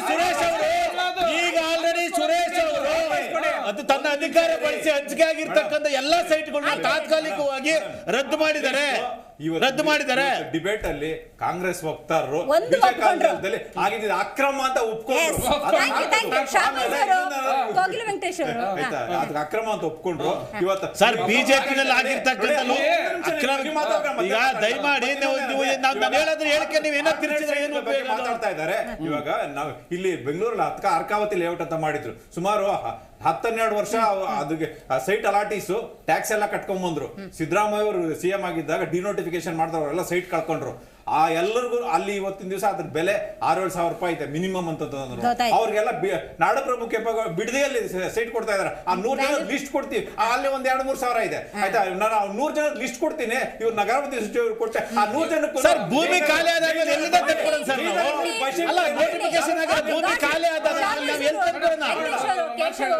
ಗೋವಿಂದರಾಜ್ ಅವರ ಕಾರ್ಯಕ್ರಮದಲ್ಲಿ ಭಾಗಿಯಾಗಿದ್ದಕ್ಕಾಗಿ ಧನ್ಯವಾದಗಳು. ಯಾರ್ಯಾರ ಮೇಲೋ ಆರೋಪ ಬಂದಿದ್ರೆ ಇದು ವಿಷಯ ಇಷ್ಟು ಗಂಭೀರ ಸ್ವರೂಪವನ್ನು ಪಡೆದುಕೊಳ್ತಾ ಇಲ್ಲ.